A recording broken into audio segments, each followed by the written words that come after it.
Right on.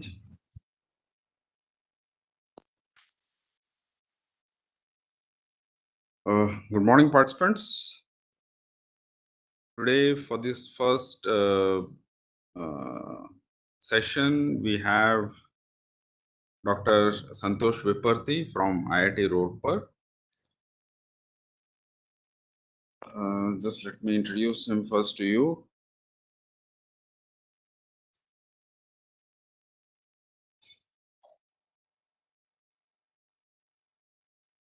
So, he is presently serving as an associate professor and head School of AI and Data Engineering at IIT Rohtak. Prior to this, he held positions at IIT Guwahati and also at MNIT Jaipur. He has earned his PhD and MTech degrees with honors from IIT BHU. His research interests include computer vision, effective computing, deep learning, among others. He is actively involved in various sponsored and consultancy projects in the field of computer vision from both public and private sectors. Dr. Viparthi is a distinguished member of IEEE and brings over 12 years of experience spanning academia and industry. So, with these words, I welcome Dr. Santosh Viparthi. So, sir, Sunil, have you made sir as presenter? Yes. Yes, sir. Yes, sir. So, Santosh sir, you can now share your screen and start your presentation.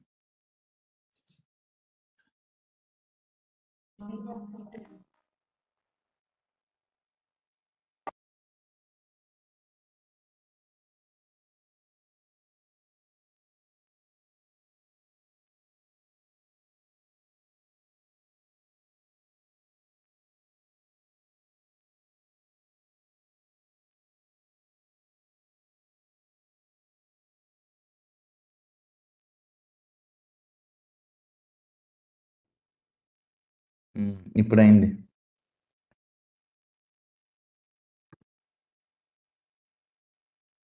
Thank you, Professor Ravi, for inviting me to this prestigious workshop at MNIT Jaipur. I'm glad to be part of this. I hope my voice is audible to you all. Yes, Yes, sir. It's sir. audible. Thank you. I hope my screen is also visible. Yes, it has come up now. Yeah. Thank you.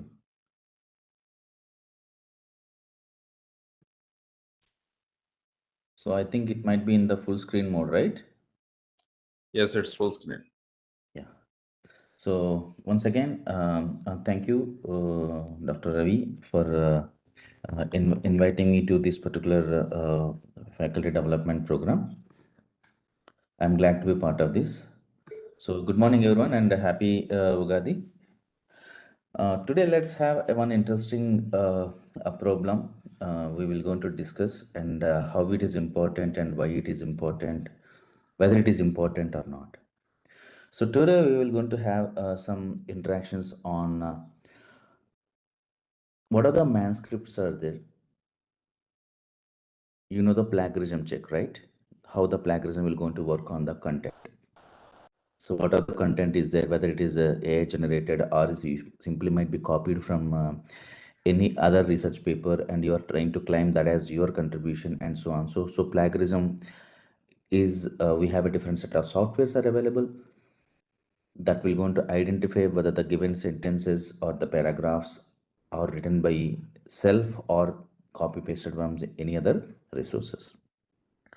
But now the technology is growing and the demand of usage of AI is also increasing, and day by day we are getting millions of research articles available in the literature.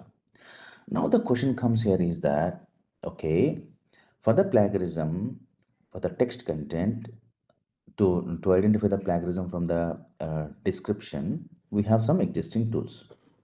What if to the images or the visual content, maybe the graphs or some images, whatever you are trying to show present in your research article as your contribution, but rather than you might be copied from somebody else. How we can able to identify? So in order to do that, we have a two different set of existing tools are available in the uh, literature. As and when we have gone through it, these are all the two different set of tools, that is proofing and image twin. So these proofing and image twin are the two set of tools going to help or screen the research articles and identify the given in the images which are presenting in the article is real or fake or manipulated and so on. So before going to discuss, now I want you to look into these images and tell me what was the visual differences between the samples you are seeing on the screen, left side and the right side. So left side is the aerial image which you have captured from for the IIT only, and the right side will be the AI generated. Okay, here the label is already present, but I want you to have a look into this and tell me what was the differences between these two samples in the left side. How you can able to say that which one will be real and which one will be labeled, which one will be generated or morphed or edited. Can you, if this right side image is presenting in the literature, then how you can able to identify? This is what the actual challenges are. So by using different set of tools, we can identify whether the image presenting in the given input manuscript is correct or not. Okay. Similarly for the X-ray, as you can able to see on the right side here. So here the X-ray part, first column will be on the original and the right column will be the manipulated or generated one. Now you can able to see on the ultrasound part, and the ultrasound part in the right side is somewhat uh, uh, image which is generated through the heart shape, right? So now you need to identify whether the given sample which are presenting in the article is correct or not. Now you see, tell me which one will be real and which one will be fake in this context.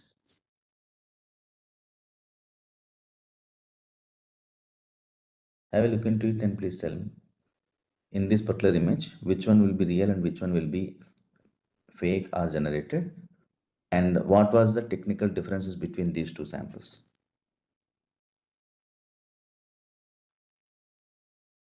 Maybe you can text your views on the screen. So if you can able to see the uh, right side generated, yeah, right side is generated, contrast enhancement, very good. Left one is AI generated. Okay, nice. So now you can able to see the left side and the right side. Yes, right side is somewhat enhanced.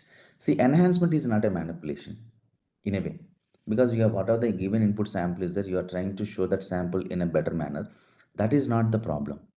But if you are trying to make some changes in the given input sample in such a way that little bit shifting, translating, or you might be copied from some another image and just you have shifted or rotated to showcase a different view and presenting, that is a wrong thing, right?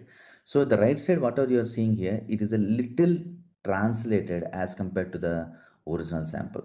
Maybe for the better understanding, let's take another example. Now you see the left view and right view. So if you might be seeing this particular scenario, both the samples were taken at a same scene. The photographer has taken the given input sample in the same scene, but the differences will be viewing angles and rotated versions. So the given input sample in the left side, how the things were actually happening little technically. So rotated the given input sample by some x degrees. Once the rotation were done, makes necessary croppings, then readjust it with respect to the required given input sample. Now left side is the original one and right side will be the enhanced one, that too with the rotated version. Now if you would like to copy the one sample, right side sample from one particular article, and you readjusting and presenting as your sample as a left, it is a wrong thing. Now you can also see that in this particular sample, that same person was presenting in the crowd as well as he is playing. Now this is a generated one, am I right? This is generated one. Now such type of micro level variations we need to identify. Clear? Now you see in the left, in the bottom part, the original sample is having the two poles here, but in the generated one is added extra. So now your algorithm need to identify where the extra content were added, how the modifications were done, where it was done, and so on need to be identified. Now you can able to see it in the right side also. The original sample is having the people are in the background, but in the right side is the edited one where they have removed all the people which are presenting in the background, and only the region of interest is presented. So it is one type of a sort of a image in painting you can consider. So given input sample is having the original content, but you removed and claiming as the your sample, so that will be the one type of a uh, plagiarism, right? Now you need to identify such type of things. Now the bottom side and the left side is a very popular image, you might be seeing this. These are all the two independent images are there, but right side will be the generated one, okay, by integrating these two samples, right? But this, if you're trying to claim this as your contribution in the research article, then it will be a problematic, right? So now you can see the manipulated how these algorithms are, why we need to identify this manipulation detection. Because if you are trying to make a small changes in the algorithm, and there you need to identify where the changes are happening. Now you can able to see in this particular slide on the left side, gene expressions, some sort of thing, right now you see that here that there is a much similarity between the two samples. That means it's a translated or duplicated version of the given input sample. So original image is there, just you have copy pasted so that you can able to see the dual pattern, right? Now you need to identify that, okay, where these changes were happening. Now on the right side also you can see the different set of possibilities here. If you're trying to make a copy pasting or in painting or splicing and so on. So now these are all the things need to be analyzed by using any existing algorithm to safeguard the publication quality and also to protect retractions once the paper got accepted or published. So now, as the others are using these GPTs, generating or creating a papers are easier nowadays, because GPT is trying to make many, trying to provide you the many solutions, right? But the question may comes here is that in longer time, these type of tools may be present and easily available to the user, so that they can easily can able to identify that, okay, this content was generated through GPTs, this image was generated through some tools, and so on. So as and when the things will be clear that, okay, this content was not original content, then then things may be worsen. So as you can able to see this, the same sample, as and when we are exploring these possibilities here, plagiarism detection with respect to the images. There was one image sample was used in 2019 by one author, and the same algorithm, the same image was reused in 2025. Okay, so if you might be seeing that exact sample creation for your research problem after some years practically might be not feasible, maybe feasible as well, right? So this adding of a content might be an intentional or an unintentional task, doesn't matter. Now we need to be very clearly, we should be very clear before communicating these type of things to the publication agencies, right? Because whenever they are going to use the some of the tools to identify whether this particular sample was initially used anywhere or not. Because as so far whatever the plagiarism checks were there, these all plagiarism checks were only for the text content. Now slowly expanding to the rest of the content which are presenting in the research article, whether it can be for the images, tables, graphs, and so on.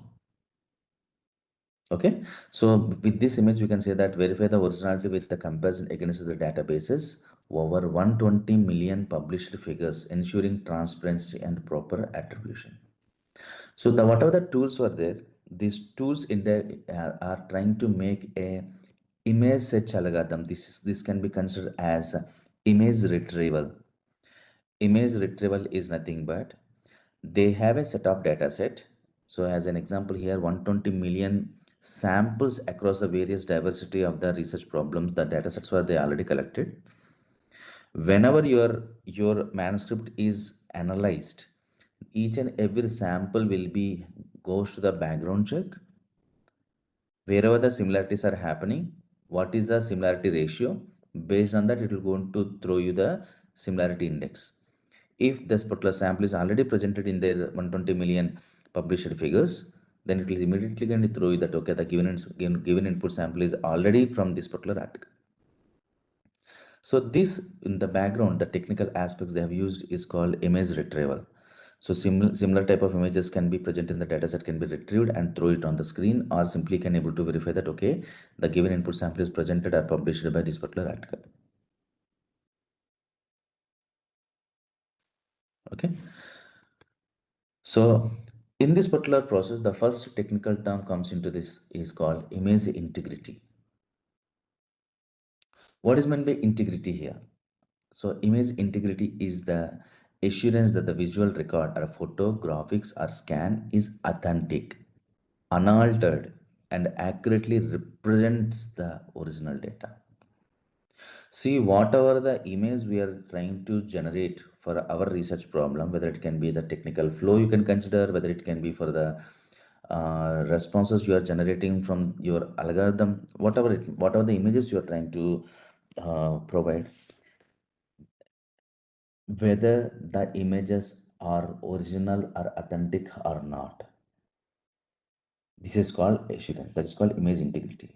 So image integrity is assurance that visual records is authentic or unaltered. Why this is matters? Yeah, image integrity, is it really matters? Of course, yes, the it is really matters because it will going to safeguard the research community. Why? You can see that over the year we have 2.5 million papers are going to be published globally.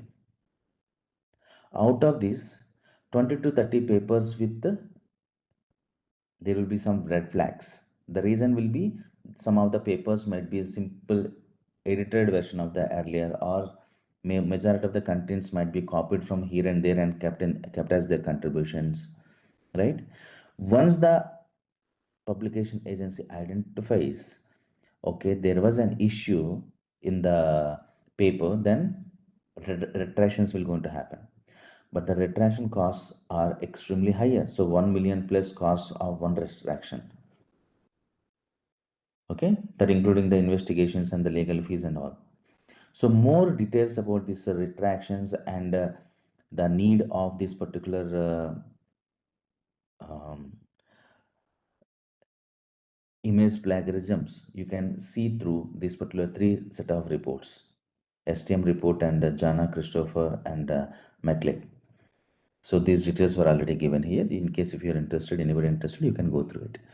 So they were talking about how many number of papers per year are cross-validated by using these tools to figuring out whether the given input content is real or not, or manipulated, or simply reused to cross-verify the authenticity, right? So generally, why these things may going to happen? One is intentionally we can do it, but not necessarily every time intentionally we are trying to do it. There could be unintentional part. What are all the different set of unintentional possibilities to use the existing content. You might be initially tried to use it, but later on you might be made your own uh, images or any architectures, right? By mistake, there could be a possibility by using the copy paste mistakes, the older content might be used, or version confusion, because what we will try to do every time we will trying to save the image or any content as a version 1, version 2, version 3, right? Figure version 1, figure version 2, figure version 3, and so on. As and when you are trying to uh, re-edit your manuscript multiple number of times, there is a possibility of wrongly using older version content. That is possible, right? Then file management issues, confusion among the multiple image files, because we have multiple images, so there could be a possibility. This is a common mistakes may can able to lead to such type of retractions. So if that is the case, if in case if we have any assistive system before submitting your article to the any of the publication agency, if we have any assistive system which can able to cross validate your content is having any issues or not, like the way Turnitin is going to be used as a plagiarism check where it will going to cross verify the textual content, right? So that really will help us. Which particular section you might be inspired from some of the article, but whenever you're trying to rewriting it, maybe your language modifications might be as same as, your language modifications might be not that much differential than the existing. So there will be a similarity, right? So plagiarism is the Turnitin will going to help you to detect and identify which paragraph is actually problematic and so on. Will going to give the plagiarism rate percentage. Similarly, if we can able to use any of the um, image detection tools for for a plagiarism check, that will be going to use as a preliminary assistive or assessment tool to maintain your architecture clean. So in those contexts, we have a two different set of tools are available. One is a proofing, another one is image twin. So both are in a way AI generated. So proofing is AI powered image integrity screening, and image twin is advanced pattern recognition for duplicate sample identification. So these two tools are available on paid basis. Okay, maybe we can have a little look into the each and every tool which are present here. So you may can ask a question. Okay, why only these tools? Can't we able to use any of the existing GPTs? Because nowadays everybody is using GPTs, right?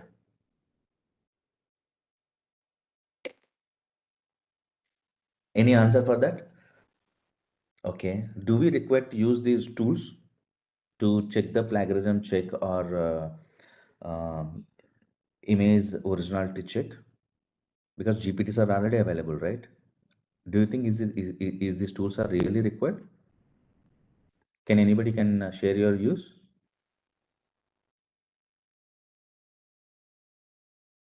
Once you know there is a need, then only you will go to try to use it, right?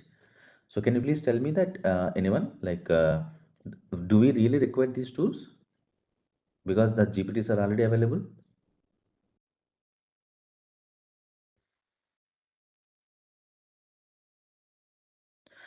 The answer is yes. We require these tools as a uh, plagiarism checkers.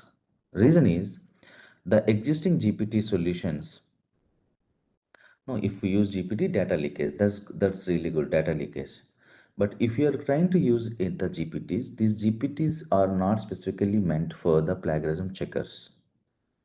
Whenever you are trying to pass an individual sample as an input, and if you can ask is there any changes are happening, maybe up to some extent the GPTs will go into provide. But this proof AI and image twins were exist before the GPTs, right?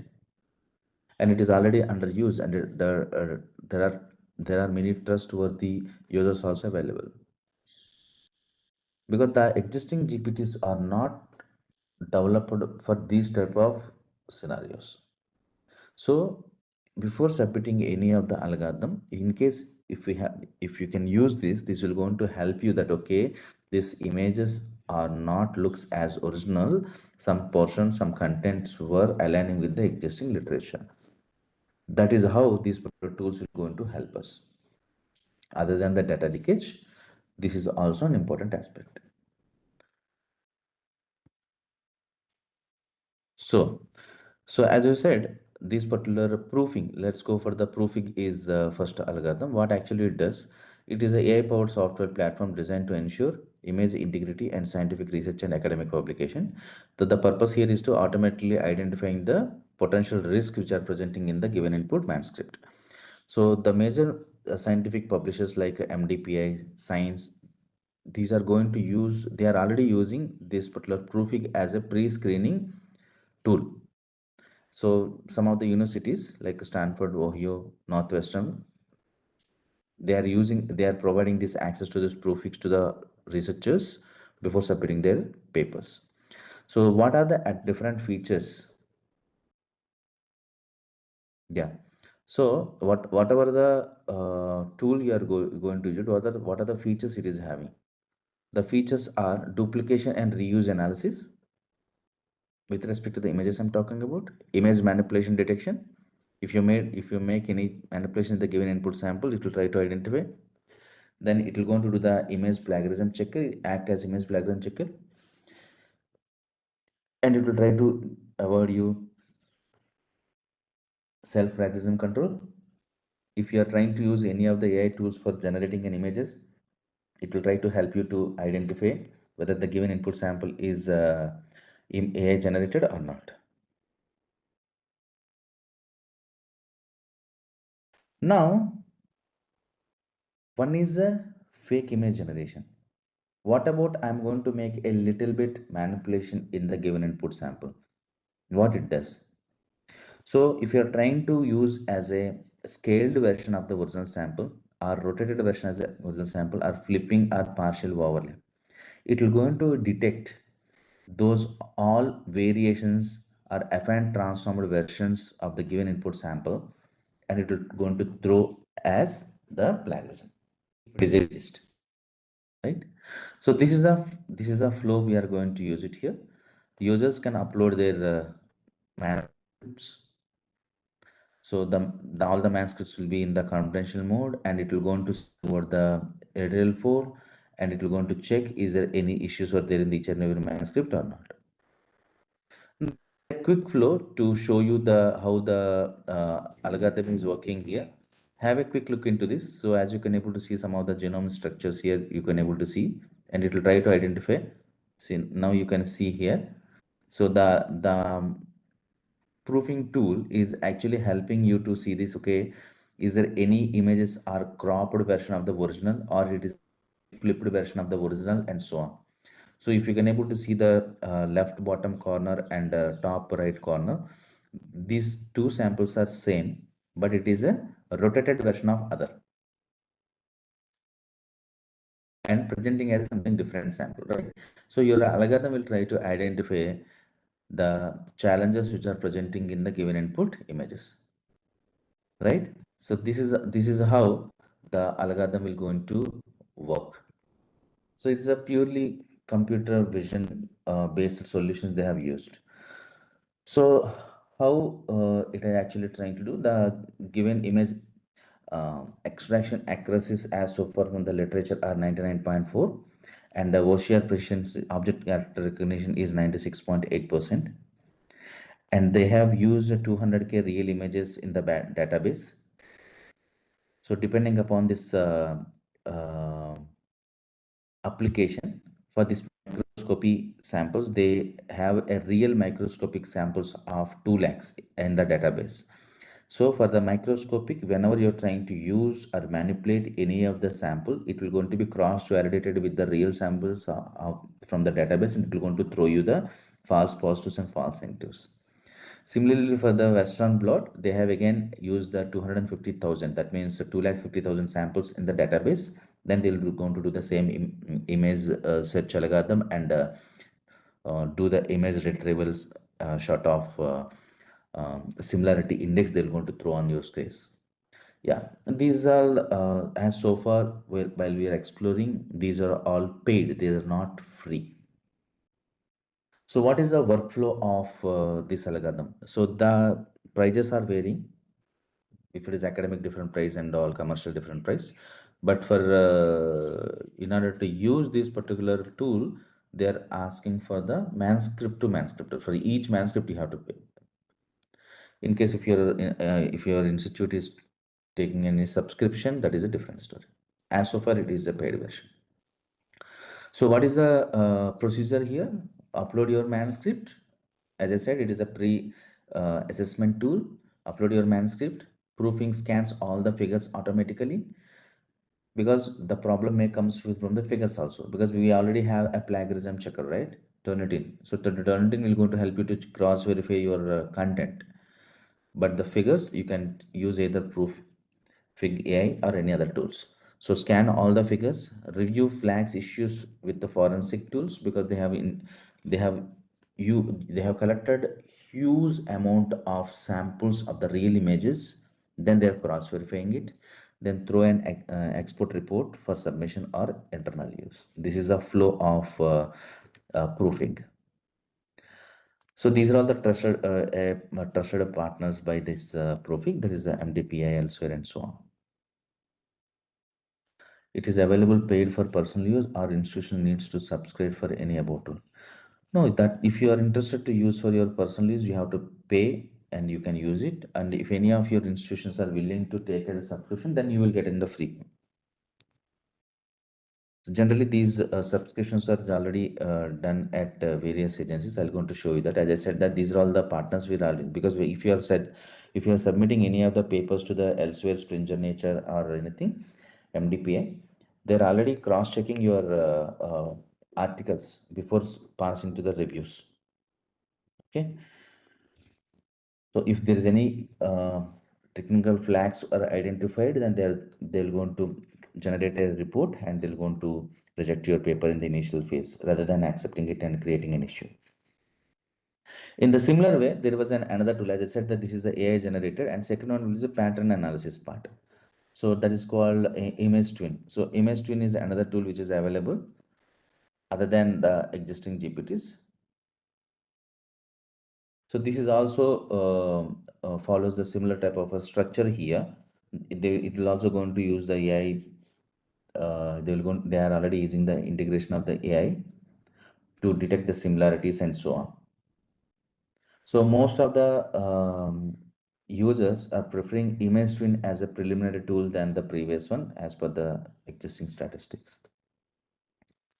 Okay, so what it actually does, maybe you can able to see from this particular sample here. So these are all the some of the samples which you have collected from the uh, few literatures.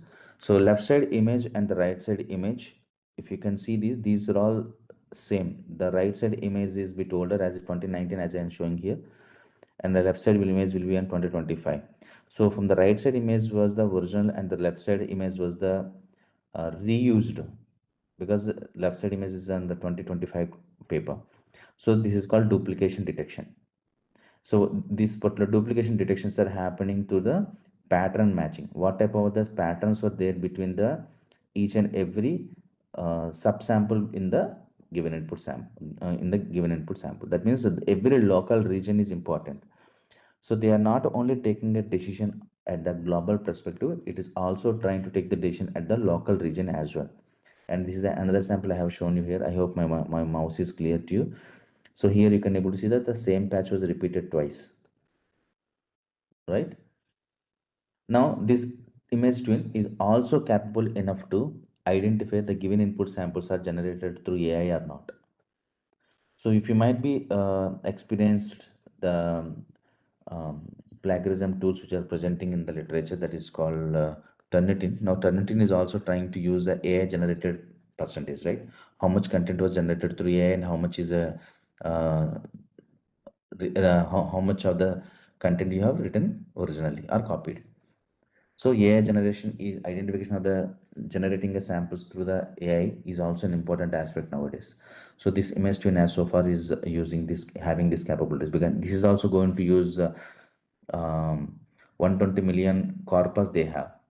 That means this is having large set of databases in the literature with them, and each and every sample is going to be compared with this, and it is going to throw the similarities. It is also going to be doing the same thing like manipulations, plagiarism, duplication, AI generated content, and as you can able to see, rotation, slightly altered, flipping, cropped, and so on. So original content, if you might trying to make any little manipulations, it will going to be identify.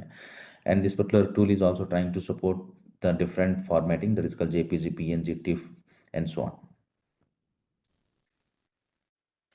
There is a sample, maybe you guys can you guys can explore this. I'm going to share the slide so it may be of your use. The procedures, as I said, that whatever the image you are uploading, it will going to process and analyze on each and every page. If there is any content is presenting in the any page, it will going to be cross validated through the database, and it will going to throw you the report.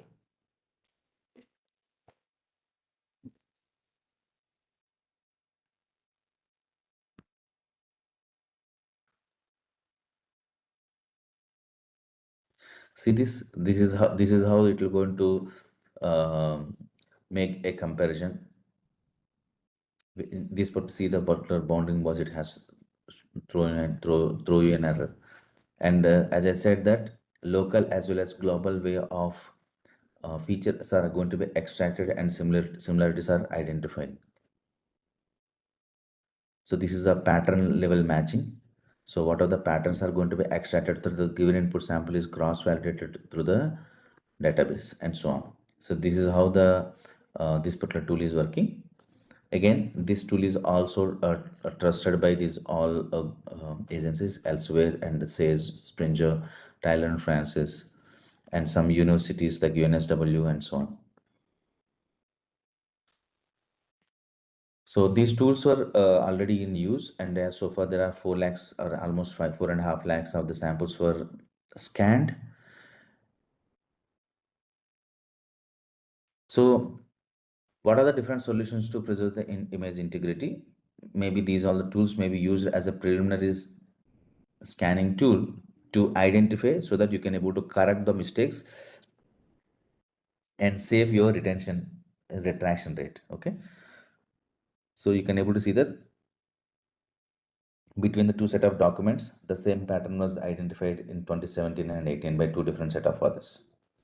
It may be intentional, it might be unintentional, but algorithms now AI is growing, so the manipulation identifications are easier nowadays, so that it may can able to create a lot of issues in future. So we should be very careful while you are trying to make any changes in the images. Yeah, generally, what is the thought process? Okay, while you are writing any manuscript, okay, plagiarism check is only for the content, but no, it's not like that. It is already trying to extend into the next levels, because image processing and different set of CNN and transformers are actually available. So deepfake is one of the biggest thing, right? So researchers are focusing on this direction to cross verify the content originality, right? So now we have to be very careful as and when you are trying to use any of the existing GPTs. So some of the comparison here, the core usage, as we said, duplication, which will identify by both reports, both will going to give you the reports, and best for like hands-on duplicate reviews before submission, the image twin, and what are the editorial tools for there, they are going to use this proofing. So decision rules, so almost the decision rule for both will be same. The objectives remain same, that okay, they are transparent in nature. So practical uses, as I said, that upload your manuscript, to any of the tool, cross verify is there any issues are there. Once you identify there is some issues in the images, by mistake you might be copy pasted or anything on the version issues, you correct those issues. Once you perfectly fine, then only you can able to submit to the your agencies, submission agencies, so that you can prevent these particular retractions and so on. What are the limitations? The limitations here are, as these tools are, of course, algorithm, not necessarily every time it will going to in every context it will going to perform better. So sometimes there could be a flagged match, sometimes there could be no flagged match. Okay, so in such scenario, these algorithms may not able to identify some of the samples as flagged, but there could be a flagging. So there are some limitations that still exist because uh, image manipulation detections is a bit challenging. So modifications and the versions are happening in the backend. So what are the views from our side is that whenever you are trying to submitting any of the article, just be careful, and if financials are permitted or allowed, try to use these tools to cross check. As such free available tools were I could not able to identify. Of course, GPT will going to help up to some extent, but manual interventions are required. Like manually, you need to cross check each and every sample whatever you are using in the manuscript. You can cross check through GPTs, but that is very troublesome task. Okay, so the overall conclusion about from our end, my end is that these tools will going to use as a preliminary checkers for your research articles, so that it can safeguard your quality and anonymity and so on. So these things will be good if you can able to use it. Yeah. If you have any questions on it, you can discuss. If you want to ask anything on the technical aspects of how the algorithm works, maybe you can discuss.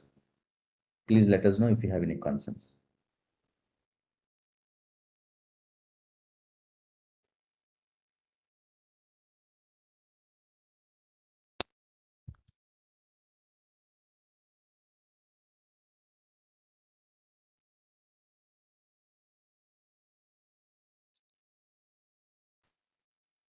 Okay, maybe you can share that how many of you are trying to use uh, GPTs for your manuscript writing.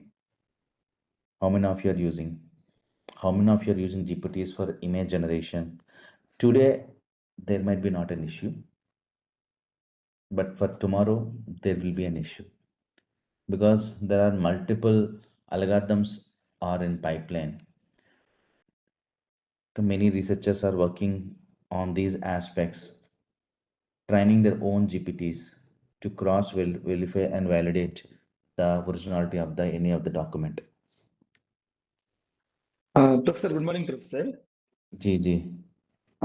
Professor, we are working with some common database. Say, we are applying some deep learning based algorithm on a common database, and we are using or reproducing the images available in the database.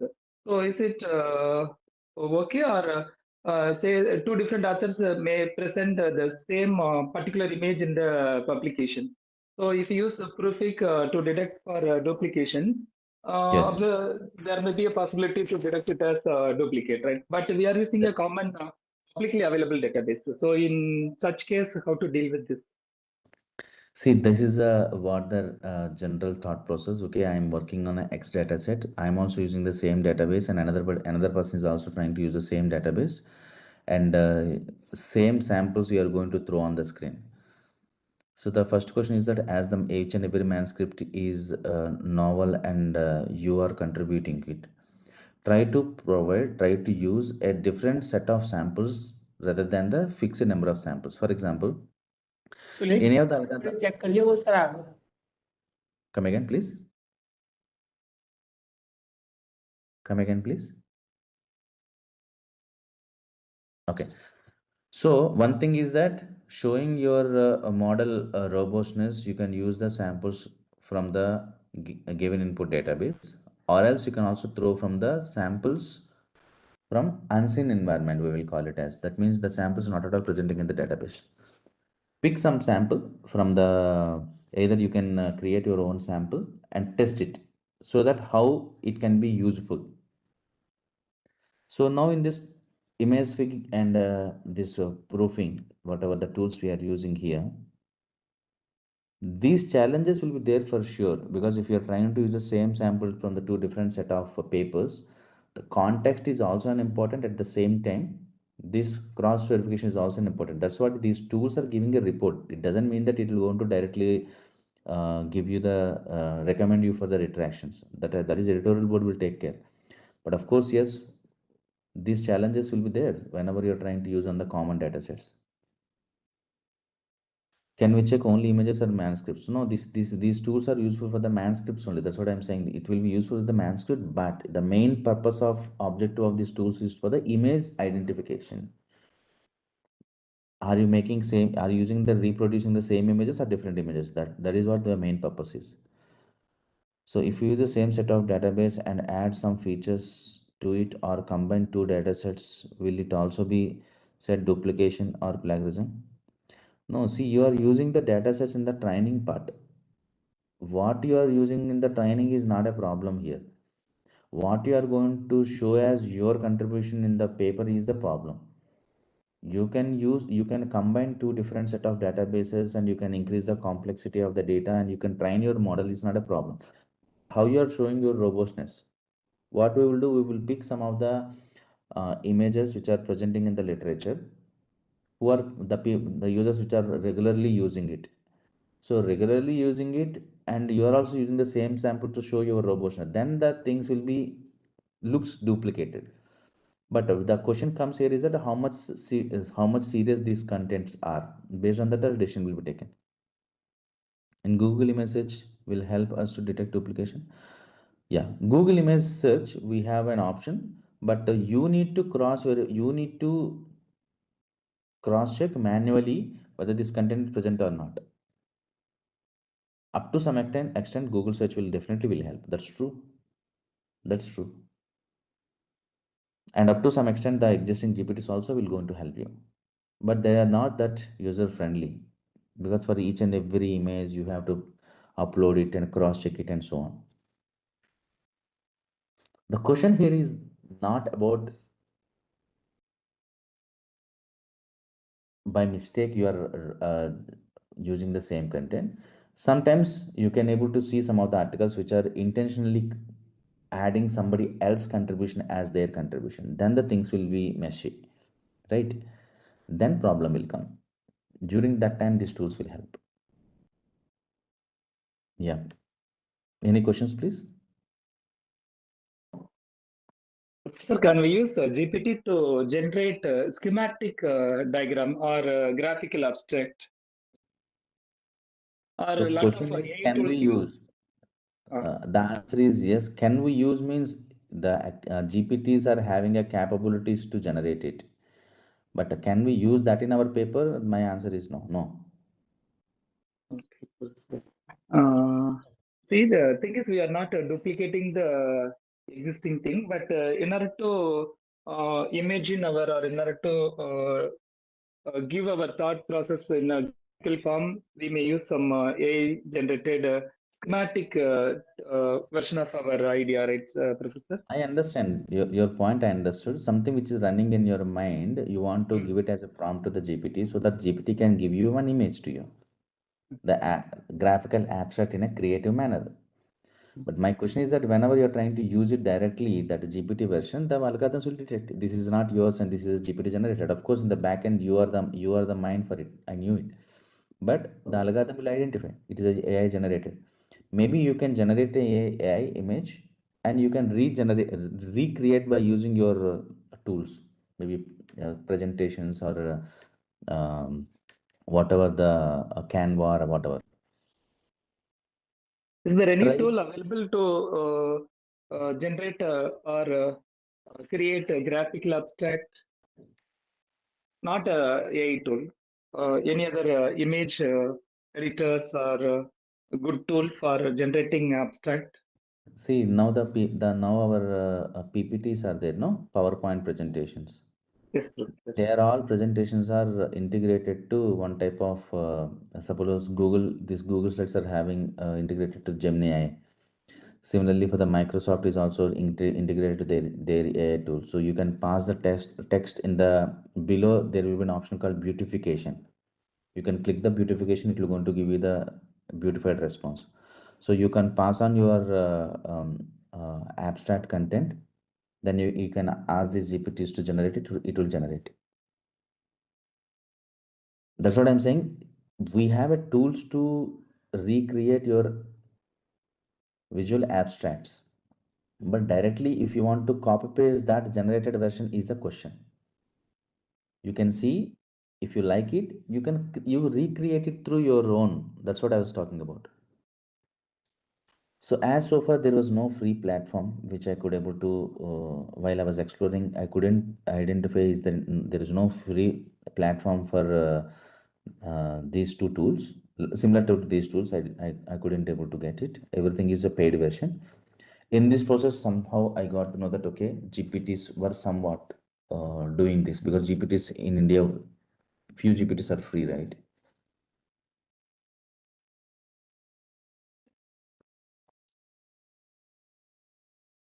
Yeah. Is there any idea about the tools for getting a different table designs for giving a data, sir? Because the same repeating the table design only for scenarios. Yeah, see, I will tell you one thing. I understand that from where the thought, I mean, queries coming from. Whenever you are trying to refer any of the research article, you might be identified, okay, I want to work on this particular data set and I want to work on this problem. So there will be some tables will be exist. We will directly use the tables, right? Table content. There you can think, now if you might be seeing any of the quality research articles nowadays, the presentation is also very important, not only the content, not only the novelty. So if you can present your results in a creative manner, then the conventional may help you up to some extent, or else it will go into show as a similarity content. The tables also, okay, this entire table is coming from this paper and so on. But this will be an argumental question, because suppose you have referred one research article where the 10 algorithms are there and you have modified that algorithm and you got some better results. For example, you need to compare your results with the existing, right? So this will be an argumental question. In terms of what? Okay, are we directly allowed to use existing results, or do you need to rerun? So this is an argumental question. So rather than going into that direction, what I mean to say here is that what are the tables here? Somebody is asking 4 different set of data sets they are using. You are getting 4 visual uh, quantitative results. You got it. How to present it? If you try to presenting the same thing in a conventional manner, there could be a duplication check. But try to think creatively to re-represent your work. That may avoid this particular plagiarism part. So presentation is very, very important in the research articles.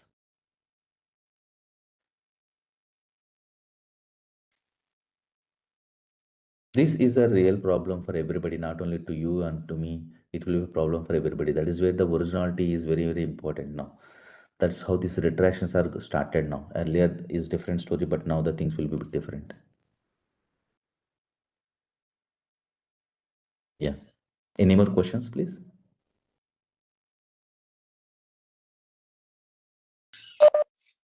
Sir, I hope you'll be able to take questions later on. Perfect. No problem. No worries. Participants So, can probably email their questions. yeah, perfect. We have our next class at 11. So, Okay, got it. Okay. Fine. Thank you, Dr. Ravi. Thank you so much. thanks for Hello, accepting sir. our Good invitation. morning. Hello. Oh, Morning, Philly sir. sir. Good morning. Yeah, next speaker. Yeah. Ah, So you are Pilli the sir is our next speaker. next speaker, Professor? Professor Pilli. Yeah, Professor Philly. ठीक. Yeah. Actually, class at 11, no problem. We'll just Yeah, I can understand. I can understand. Okay. Once again, thank you, Professor Ravi and Professor Philly. Nice to see you right. in this platform again. Thank you. Bye-bye. Yeah. Thank you for accepting, sir. Array, Bye, sir. sir. Thank you. Bye. Bye. So participants, you can feel free to email me if anything is required. Thank you. We can discuss more. Thank you.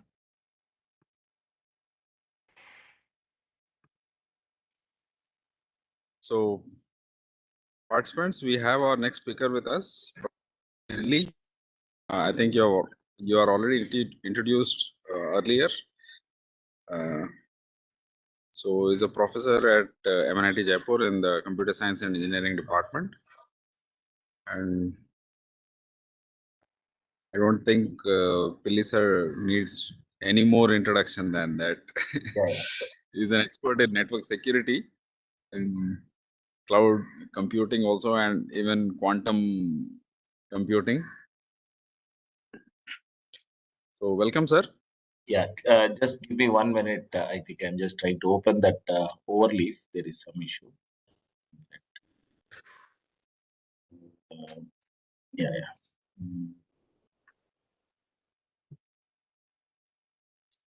That link, na, once I'll just open. Yeah, meanwhile, I can just start off. Yeah, thank you, Dr. Ravi, for inviting me. And this today's theme is basically on we're trying to look at uh, the what do you say, the how to write a survey paper. That's the basic thought that we are trying to look at. And my experience comes from I mean, I was sharing and I was showing you in the last class that I took, that we had about the citations that I had, about 900 citations that were there, plus citations in a survey paper that was in the communication surveys and tutorials. And surprisingly, the communication surveys and tutorial survey paper also has a very good impact factor running into 33 or 34. So that is again another record that you can try to look at. So having a good journal, this thing, and at the same time having a good impact factor journal. So I think after some of the nature journals, the IEEE Communication Service and Tutorial has the highest, what do you say, the impact factor that you can look at, and that is what makes it very unique. And then if you can get a paper like that, and the site score, as I was mentioning, is 86, and the impact factor is now this year 2025 is 46.7, and I think the 2026 will come. So 46.7 is today's impact factor, and I wrote it was something like 22. So my student's paper. So let me show you that. Meanwhile, I'm just trying to open the the paper. So this is the IEEE Communication Service and Tutorial. As you look at, it's 46.7, and the site score is 86.2 as given by that. So that's a huge value that you look at, and this is the paper. At that time, they were allowing multiple papers. So this is about 43 pages. Now they have put a restriction of 36 pages. So we had some collaboration also, and Preeti Mishra was my student, a PhD student, right? And you can see that this 46 pages, 43 pages. So when she was writing, we were trying to take the printout of this in the draft, this thing. So the draft thing is a different format, and when it finally comes into this format, it's a different format. And as you look at, we had about 200 citation. I mean, 197 papers which we had cited, right? So these are our collaborators, Professor Vijay Vardarajan and Singh and myself. And we had another collaborator was Dr. Uday Tupakula, right? So they were from Australia, and Preeti Mishra did an internship there, and during that time she also worked on this paper, right? So you had a variety of papers which are again taken from very good resources, where good conferences and good journal papers, and from there we try to build this thought process. So this was one important paper, and also another important paper which was by the same team. We had done intrusion detection techniques in cloud environment. That was on machine learning mostly, and then applying for intrusion detection data sets. So we took an intrusion detection data sets, and then we analyzed machine learning techniques across the various IDS techniques that were there, right? So that was the first level. The second level paper were more specific to a journal of, it was published in Journal of Network and Computer Applications, and then it was specific to cloud environment intrusion detection, right? So again, the same authors, but of course, this was done, most of the work was done in MNIT Jaipur, right? And then they were added as a collaborators, right? And then, of course, as you see here, this is also 30 pages now. Now, usually the journal papers have maximum given a reference of 30 pages. So we have whatever content we have to put it now is in 30 pages, right? So my whole story starts from my own research paper, which was published, in 2009, and this was with my supervisors, Professor R.C. Joshi and Dr. Rajdeep Niyogi. At that time, this was only a 14-page paper, and as you look at, I had about some 100 odd references, if you can look at. So they were about, of course, it's not numbered; it's according to the author year format, right? So there are so many references that we looked at, so many tools that I had surveyed, right? And we had got in that, right? But what I would say is you will be finding something surprising. Digital Investigation is a Elsevier journal. Science Director, it is available in Science Direct, so the Elsevier. And as you see here, if you can see, I submitted the paper in 22nd December 2009, right? And it was revised in 13th February 2010. So this is 2009 and this is 2010, but this is December and this is February. So this was 2 months, right? So I revised it and submitted on 13th February. So it was less than 2 months. I had submitted the review and it was accepted 3 days later. So the paper was, of course, I submitted it to one or two earlier venues also, maybe to one or two conferences also, which are not accepted at that time. Then I realized that, okay, the journal papers, the survey papers don't go into conferences. Conferences may accept survey papers, but they don't usually depend on that. They usually look for contributions into the conference papers. So here we had this thing. So I had to, based on that experience of still the reviews that I received from those good conferences, so I had submitted in this journal and they were happy. They gave me a review within 1 month. So, and then I worked on that. So maybe somewhere in January 20th or something, I got the review. And I worked on for about 10 days or something. And then on 13th, I had formatted and had to generate all the images and all. So, and then I sent it on 13th February. So on 13th February, and 3 days later, I received the acceptance. So if you look at after 22nd, if you count 2 months, it is 22nd February. But before 2 months, I got my this was a paper which I was accepted. So, and this is what motivates me to talk about these things. So that's where now, if you look at these three papers, this is about 900 plus, this is about 300 plus, and this journal is also about 300 plus. So about my whole 1500 transactions out of the total 4500 I have are coming from three papers. So that's where the whole contribution looks at. And then, of course, I had also looked at my student writing a paper in computer communications, and of course, as you see, it's not, but it was specific, not on the Internet of Things, but then it was on trust, right? So the basic issue is on trust management. So all the trust management mechanisms is what we looked at, right? And earlier also, we had worked on critical survey of live virtual machine migration, and at that time it was 40 pages, and this went into Journal of Cloud Computing by Springer. Of course, now it has become open access, but we did not have to pay any money because we got a full waiver for this thing.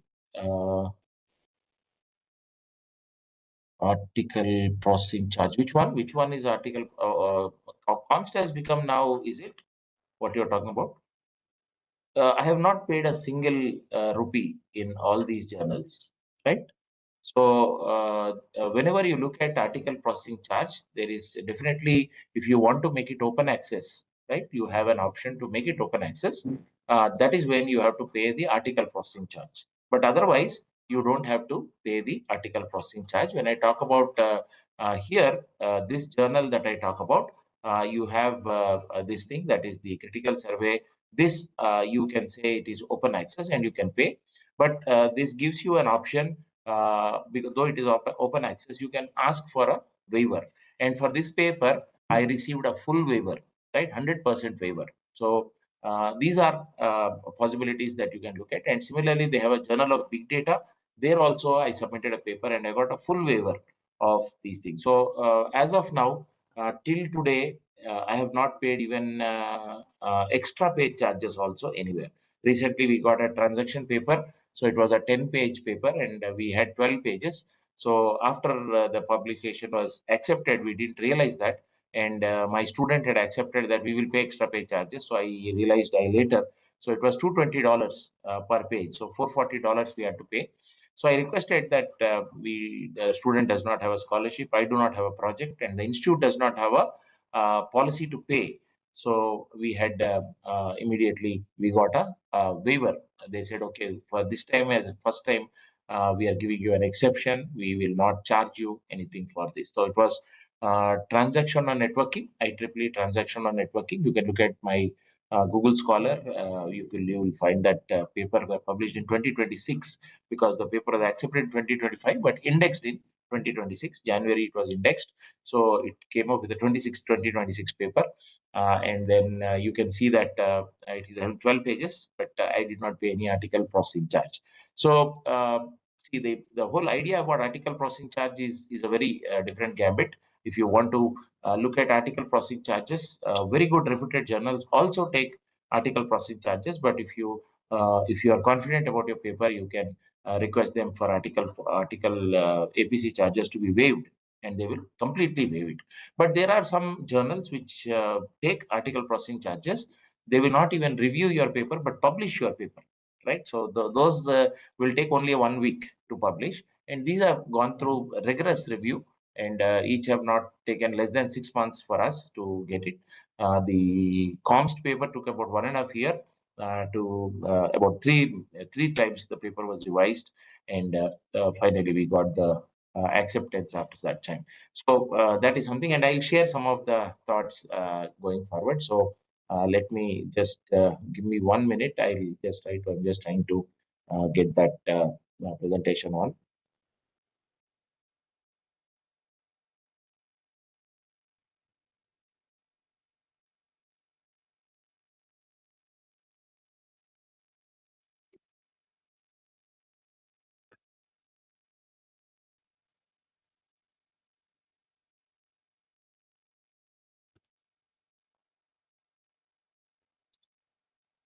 So uh,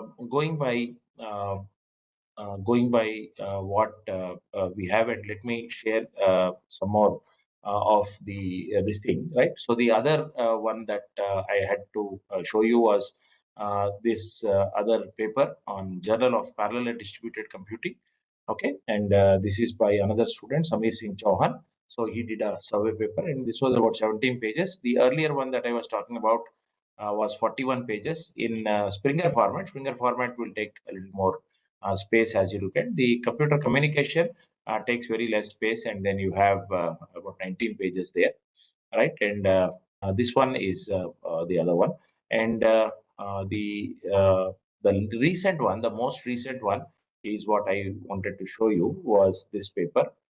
Okay, this computer and electrical engineering took it for at 44 pages, right? The only journal that is now taking survey papers at this. And then we had one paper which was called computer in computer survey, right? We had the paper that we could take it, right? So this paper was the most recent one. Of course, we had multiple authors as well, and we had Vijay Vadrajan sir also guiding us. So and then this is the kind of thing that you can look at. So if you see what are the contents that are involved in a survey paper, as you tend to look at. So these are all the context. So the usual thing is a comparison that comes up like this. So that's what you tend to look at, and we need that. So that is what is the major aspect.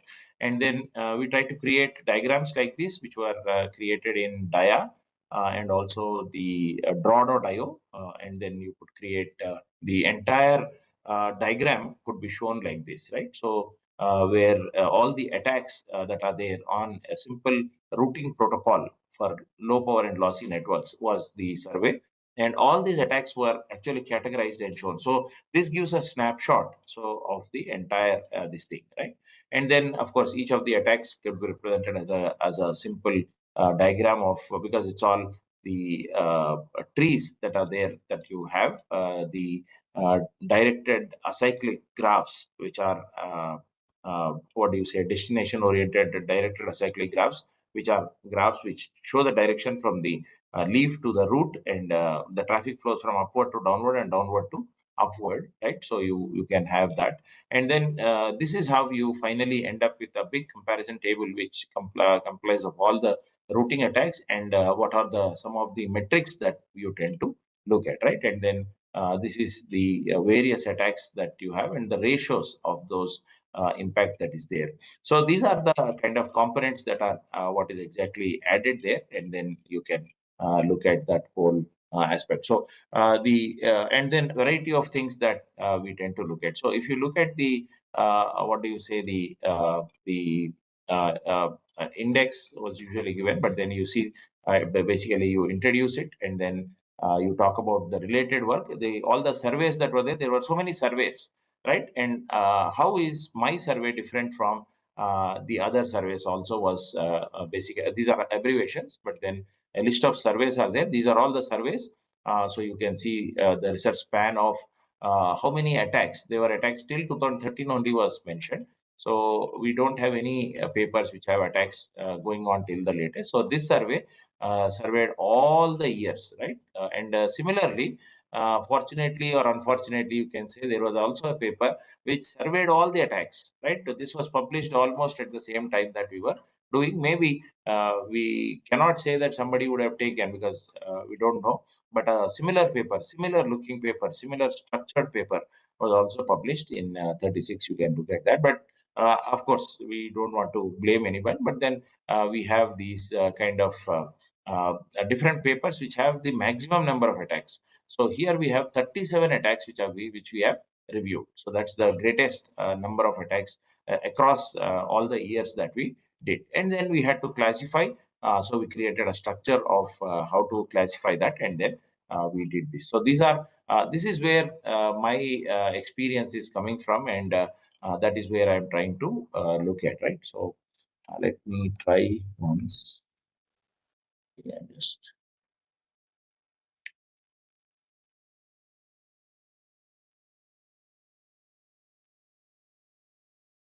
there is some issue.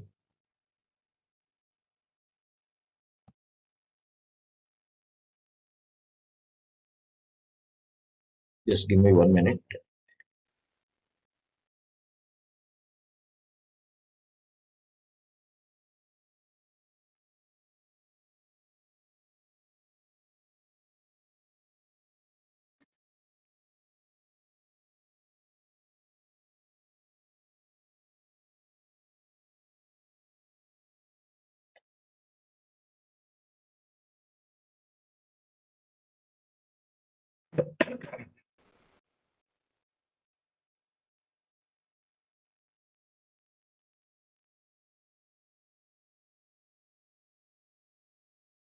I'm sorry for this inconvenience.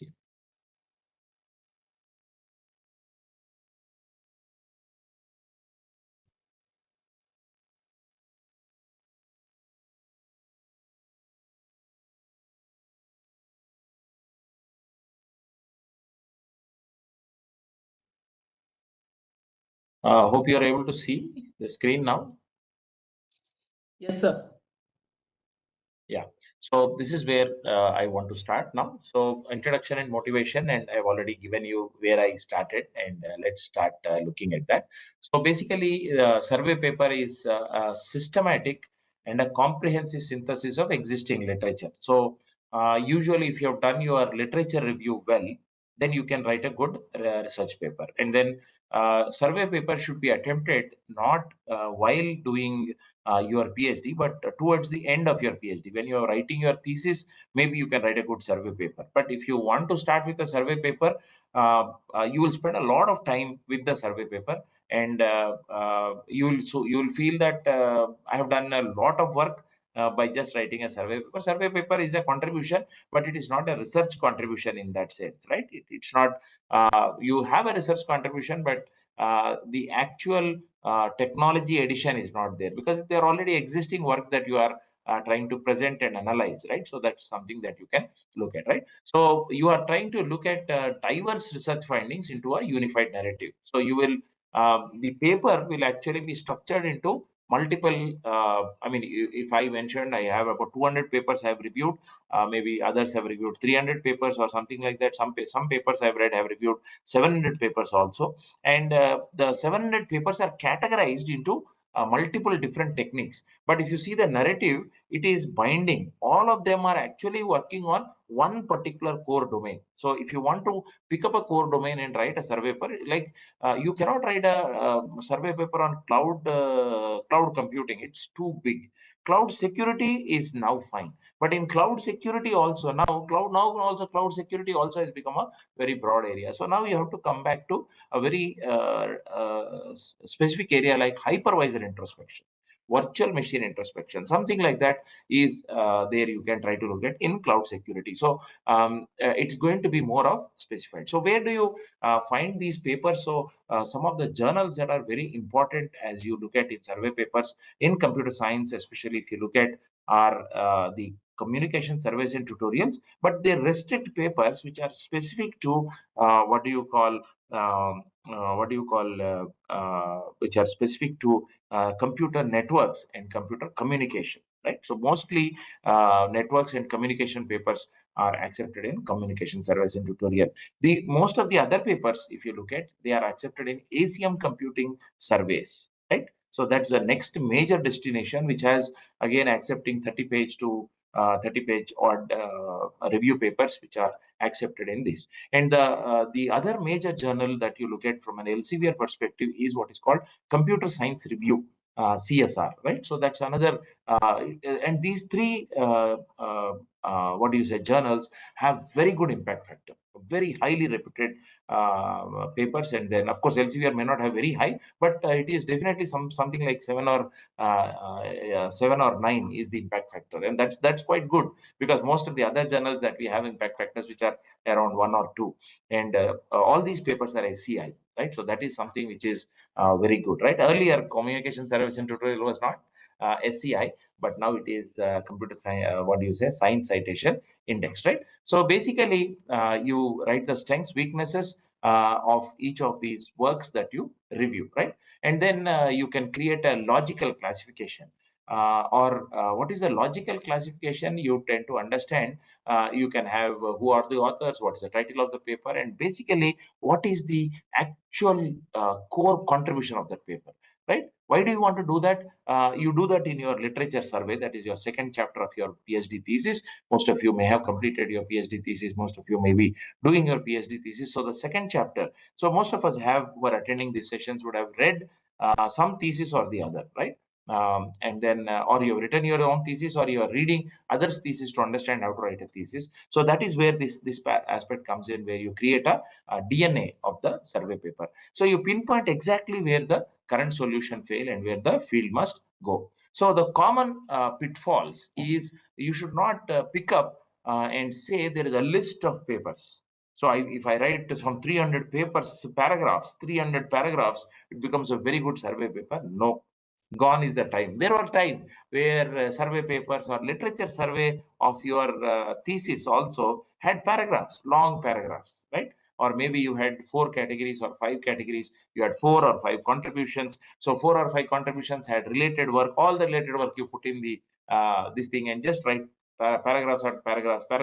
About 10 lines or 15 lines in a thesis, or 7 lines or 8 lines in a paper. So that's what people look at, but it is not. You have to change. So it is not a personal blog post or opinion piece. You just cannot just keep on writing. So it is not also a static snapshot of. So it should show how the progression happens. So that's what whenever you are actually organizing your literature, whenever you're downloading a paper, download the paper and save it with the year number at the beginning. So what happens when your papers get sorted? You put a collection of papers, let us say what 40 papers you have downloaded on one particular contribution that you are wanting to work on, and save them all in chronological order. So what do? You insert the year number at the beginning, right? So let us say a paper you download 2003, and then you put the title 2006 and put the title. So once you sort all the ascending order, it comes in the ascending order. So that means the contribution has been done year wise. So you can try to build a sequence. So that's what you need to show, right?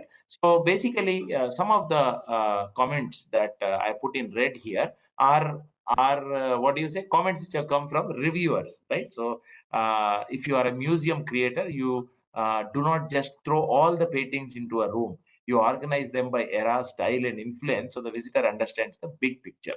Right? This is what a comment I received from a reviewer. Right? So some of the reviewers are very humorous. They will want to give you. I mean, I don't know. They have so much of time, or they love to explain, and they want to encourage. So these are all not encouraging, discouraging things. They wrote it. See, don't just put all the things together, right? Don't put all the papers into into one room. Like you are all throwing all the paintings into a room, right?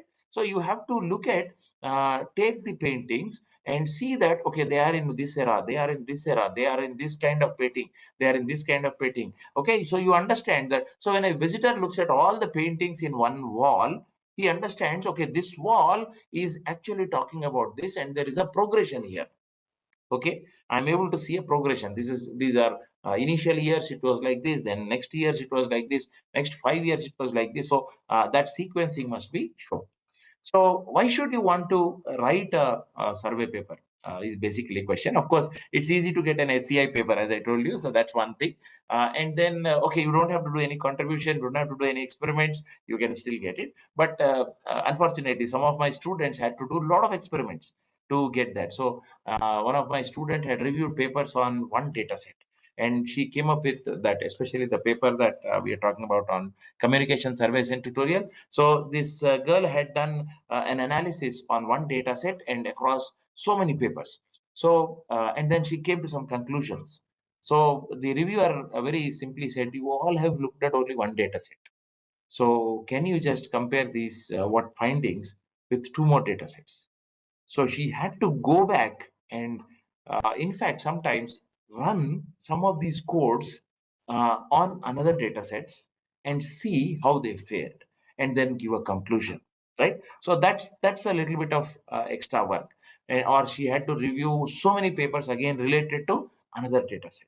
Okay, so like that. So these are some things that you can do it. So you basically you can to find your original PhD or postdoc research gaps, you need to attempt writing a survey paper. You will get your clear idea on what is actually there.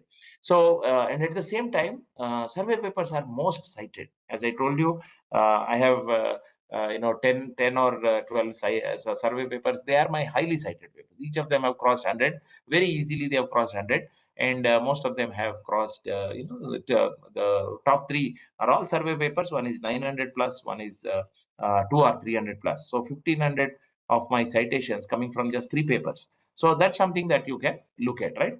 So it depends one understanding of diverse technologies across the bandwidth, across the approaches, what all methods can be used, right? So that's something that I could also easily understand during my PhD time. That when I looked at the variety of challenges, variety of classifications of the papers that I found in the domain that I was working, network forensics, at that time it was the first method. So if you go back and search Wikipedia, there was no entry on network forensics. I created that entry, and later people modified it. So if you go to the source, it will be with my email ID. Imshub will be the ID that would have added that first post on network forensics. I defined, I wrote, and of course, people later. Wikipedia is open source, so people customize it and modify it. But the first entry was created by me. So, like that, if you can look at some of the initial things that you can think of. So, network forensics initial papers I looked at, and at that time it was good. I found that I could, within my PhD time, I could publish my paper. Right. Survey must include original intellectual contribution. So this is something that you know. What is the original contribution? It must be intellectual. How is it intellectual? You have to do a real good analysis. The other word in writing a survey paper, I would call it bibliometric analysis, right? The technical theme is called bibliometric analysis. One of my friend, Dr. Satish, from the management department in Eminent earlier, he's now in Malaysia in a university. He's working as a professor there. So you can look at bibliometric analysis by Dr. Satish. So many domains he has done a bibliometric analysis.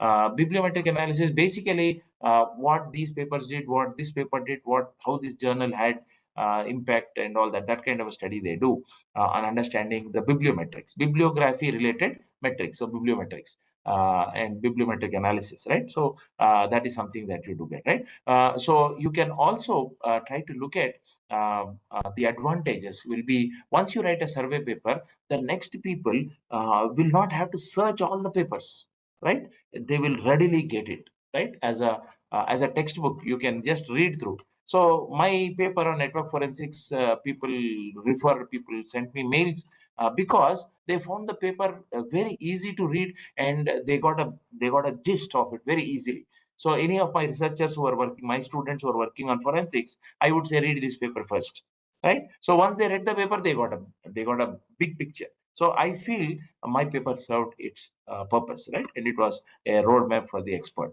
right? The idea that you need to look at is you should look at yourself as an architect, right? You are not just counting the bricks. You are not just laying the bricks one by one, right? But what you are trying to do is you are trying to build, right? So actually, you must look at the building. You must not look at the bricks. Bricks are, to be arranged. That I understand. Okay, how we arrange is an art in itself. But what you are trying to do is you are trying to build a building. Yeah, right. So you should. So if the building is missing a room, you should point out. So that's where the research gap comes in, right? You see that you are building a building, and then while you are building the building, you see that some aspects are missing in that research domain. That is what you should point out. Final, the section that usually comes in a survey paper is future directions or research challenges or research gaps or specific research gaps. These are words that I use in a survey paper, and you can do that. So basically, what you tend to do is first you define your research questions, which you usually do in any research problem. So here you try to also write some research questions. What I want to do, what you would have finalized some domain, or your supervisor would have suggested you work in this domain. Then you take up some research questions. So then you have a search strategy. So you go through various metrics. Yesterday I showed you IEEE, Elsevier, ACM, Taylor and Francis, then Wiley InterScience, and you have these days iOS Press, and multiple publications are there, publishers are there, Emerald is there. So you can go through those publications and search through these papers or your keywords that you look at, and then you have your own idea that okay, I will accept impact factor journals, I will accept SCI journals only, I will accept good conferences only, I will accept highly cited papers only. Somewhere some criteria you can have. You may miss out some papers. If you say I will accept only good conferences, there may be some papers which have very good citations. That means the paper was very good, but then because it is not matching a good conference criteria, you would have excluded it. So you need to work through, and then you create a data extraction. You read that after you do the systematic methodology workflow. You go through every paper. You have to read through the paper, right? Most of the people, they want to write a survey paper by just reading the abstract. That's not fair. So unless and until you read the paper, the vocabulary won't come. And unless and until you get the vocabulary means while you are typing, should not copy and paste. Okay, after some time, if you have read so many papers, what happens is you tend to type, you get vocabulary, the words will keep coming because you have read so many times, and so many times the same words have come. So what has happened, to explain an idea, you are getting those words. So that vocabulary must build. So while you're typing, you should not look for and search for words, right? So, or if you copy a paragraph also, you should be able to rewrite it very easily, right, in your own words. So that is the art that is needed for writing a very good paper or writing a very good survey paper. Unless and until you write your own words, you cannot take a paragraph abstract and copy all the abstracts. You can ask ChatGPT to say that pick up abstract from these chapters and write all of them and arrange them in good order. It will do it. You can use all these tools, no problem. But then what you have to do is you need to rewrite that whole thing. Then only when it goes to what do you say, a plagiarism check, then you will pass.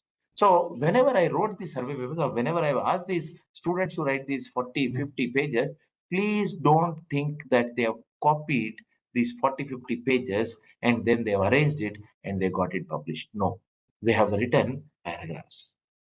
Okay, they would have copied some content, but they have rewritten it. Okay, and then I have checked it. They have remodified it. Then I have again checked it. Then they have remodified it. Okay, and then finally, when we took the plagiarism check, all these papers, all the content was plagiarism less than 15%. So that is where you need to come. I think 15% is still fair enough, right? But then across all the papers I'm talking about, right? So if you have 200 papers, you have taken the content from 200 papers, you have rewritten the content, you reorganized the content, and then you have checked it multiple times. And then when you pass it through this plagiarism checker, like Turnitin or what is that, the other more important one, under Turnitin itself. So you do that, and then it actually gives you a very good result. And then you're confident you can submit the paper, because any survey paper, first it is put to Turnitin only, and then if Turnitin gives a good analysis, then it goes. And while you are comparing various mechanisms, right, or various papers, the idea is about performance. The idea is about saying that these papers are good, these papers are better, these papers are not so good. They were the initial papers, these were improved later, and these still have some gaps, and these can be improved. Like that, you can try to give up. And then, so what you do, you give a synthesis, you give a final result, or you give a taxonomy. You give a taxonomy. I showed you some graphs which talked about various attacks. That was a taxonomy, right? So you arrange all of them into a structure. So that's what is called a taxonomy, right? So Goldilocks principle of scoping, right? So you look at how do you look at? So if you look at too broad, it is too broad. Like I talked about, cloud computing is too broad. Machine learning in computer science too broad, right?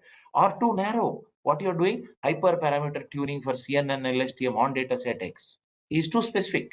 Okay, these are some things which you can actually do in an experiment paper. If you are surveying all the hypertuning techniques, okay, that's fine.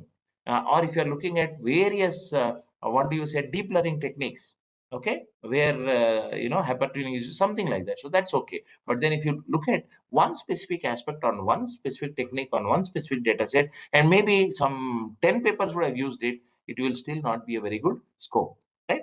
A survey of federated learning architectures for IoT security. So IoT security, then federated learning architectures. So three levels. So first you have taken IoT. Under that you have taken IoT security papers. In that you have taken only papers which working with federated learning. They would have worked at various layers, application layer security, and then all these. But then all of these places, there would be many papers on deep learning, many papers on machine learning, but you have considered only federated learning papers. So that is something which you can try to look at. How do you define a constraint? So one is the timeline, right? The last 5 papers or the last 20 papers. But usually when you're writing a survey paper, consider the last 5 papers. Of course, you can cite papers which are earlier, right? They are some like base papers. They have some 10,000 citations or 2,000 citations, something like that. Include few papers, maybe 5 or 10.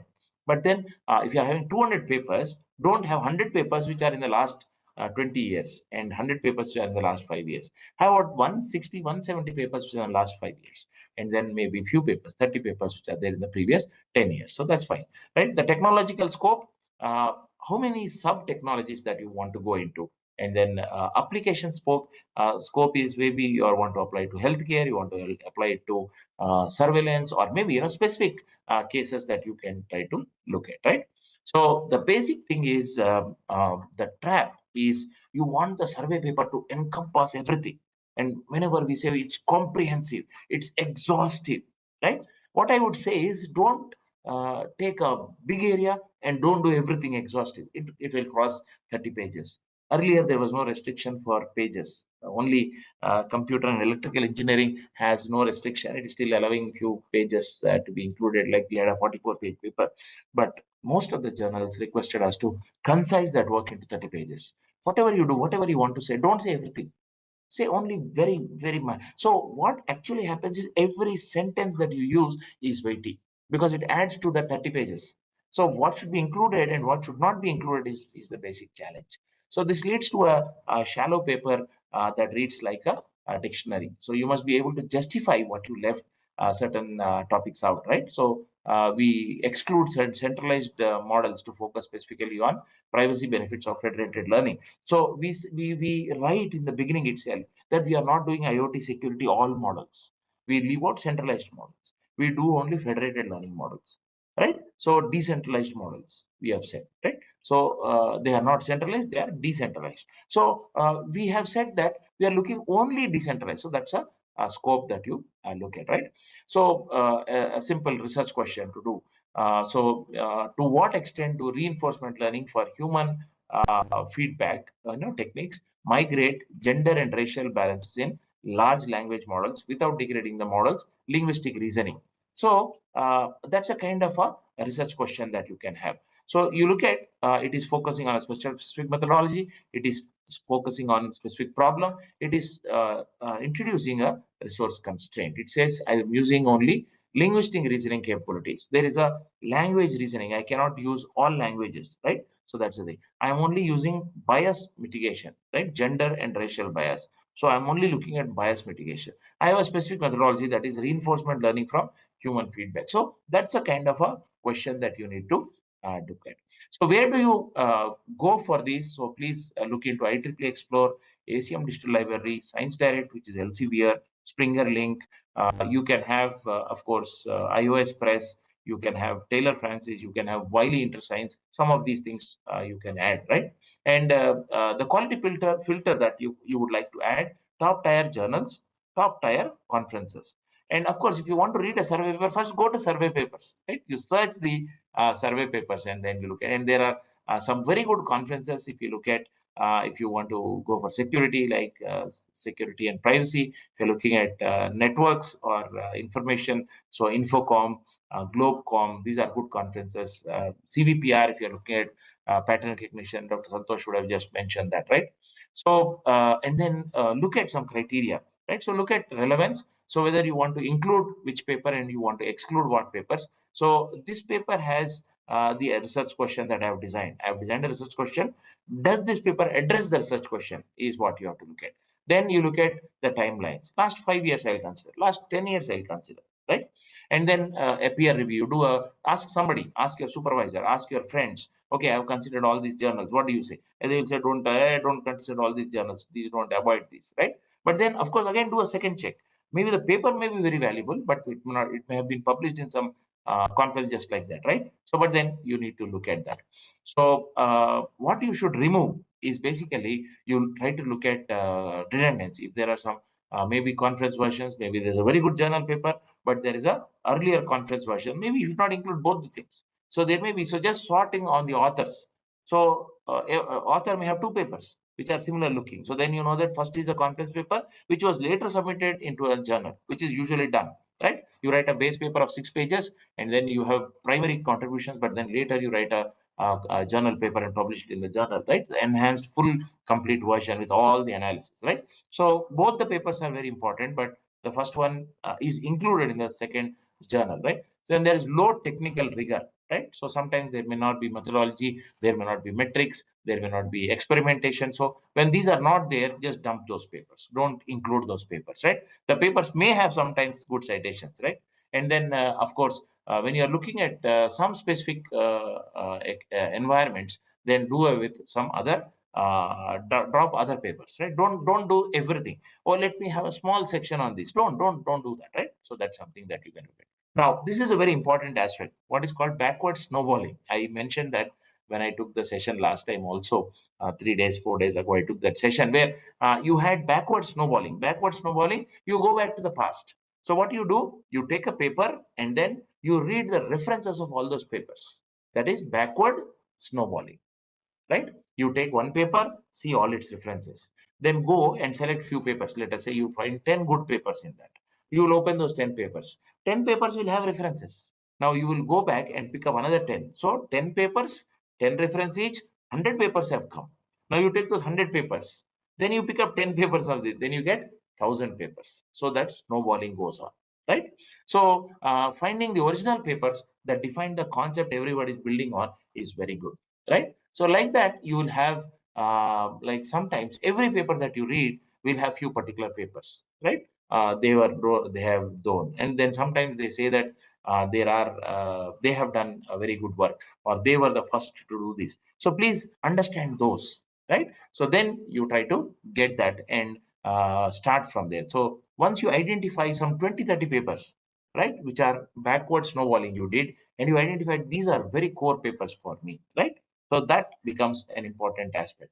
Now, then you can also look at forward snowballing. How do you do forward snowballing? You can take up Scopus or you can take up Google Scholar, and you say who has cited those papers. You can take a paper which has referred the papers. You go backward snowballing. You go forward snowballing, you take a paper and you see who all have cited it. So there may be 100 papers who have cited it. Out of that, you pick up like these are very good citations. So let me pick up those citations, right? And then in that citations, again, you will go and just search that paper. Then it will show this paper has been cited by so many other people. Then when you look at it, there are some common papers in each of the forward snowballing, and then you pick up 10, 10, 10. So first you pick up one paper, it shows some 100 citations. You pick up 10 major citations, and then for each of the 10 papers, you see what are the citations. Some papers may be less cited, some papers may be more cited. So you say the more cited papers are very good, and then you take again 10, 10 of each of that. Then again, so that's a create another big snowball, because one paper will lead to 10, 10 will lead to 100, 100 will lead to 1,000. Right? So you go forward. So where you do that, the easier way is go for Google Scholar, and then you will find all the citations of all the papers, right? But otherwise, if you want to go a little quality papers only, you want to look at, go to Scopus. And Scopus is open source as much as this is concerned. You'll be able to search the paper, and it shows maybe only the top 20 papers. But if you have a subscription, it shows you all the papers. So you should go to a university or a college like NIT or IIIT or IIT, where you can get a subscription, and you have subscription for Scopus. So you go and search, and very easily you can see that, right? So it is you can find out the most recent papers, the criticism and adaptation of the core idea. So the best way is to find papers published in recent past that not have been indexed by keywords yet, right? So that is something that you can look at.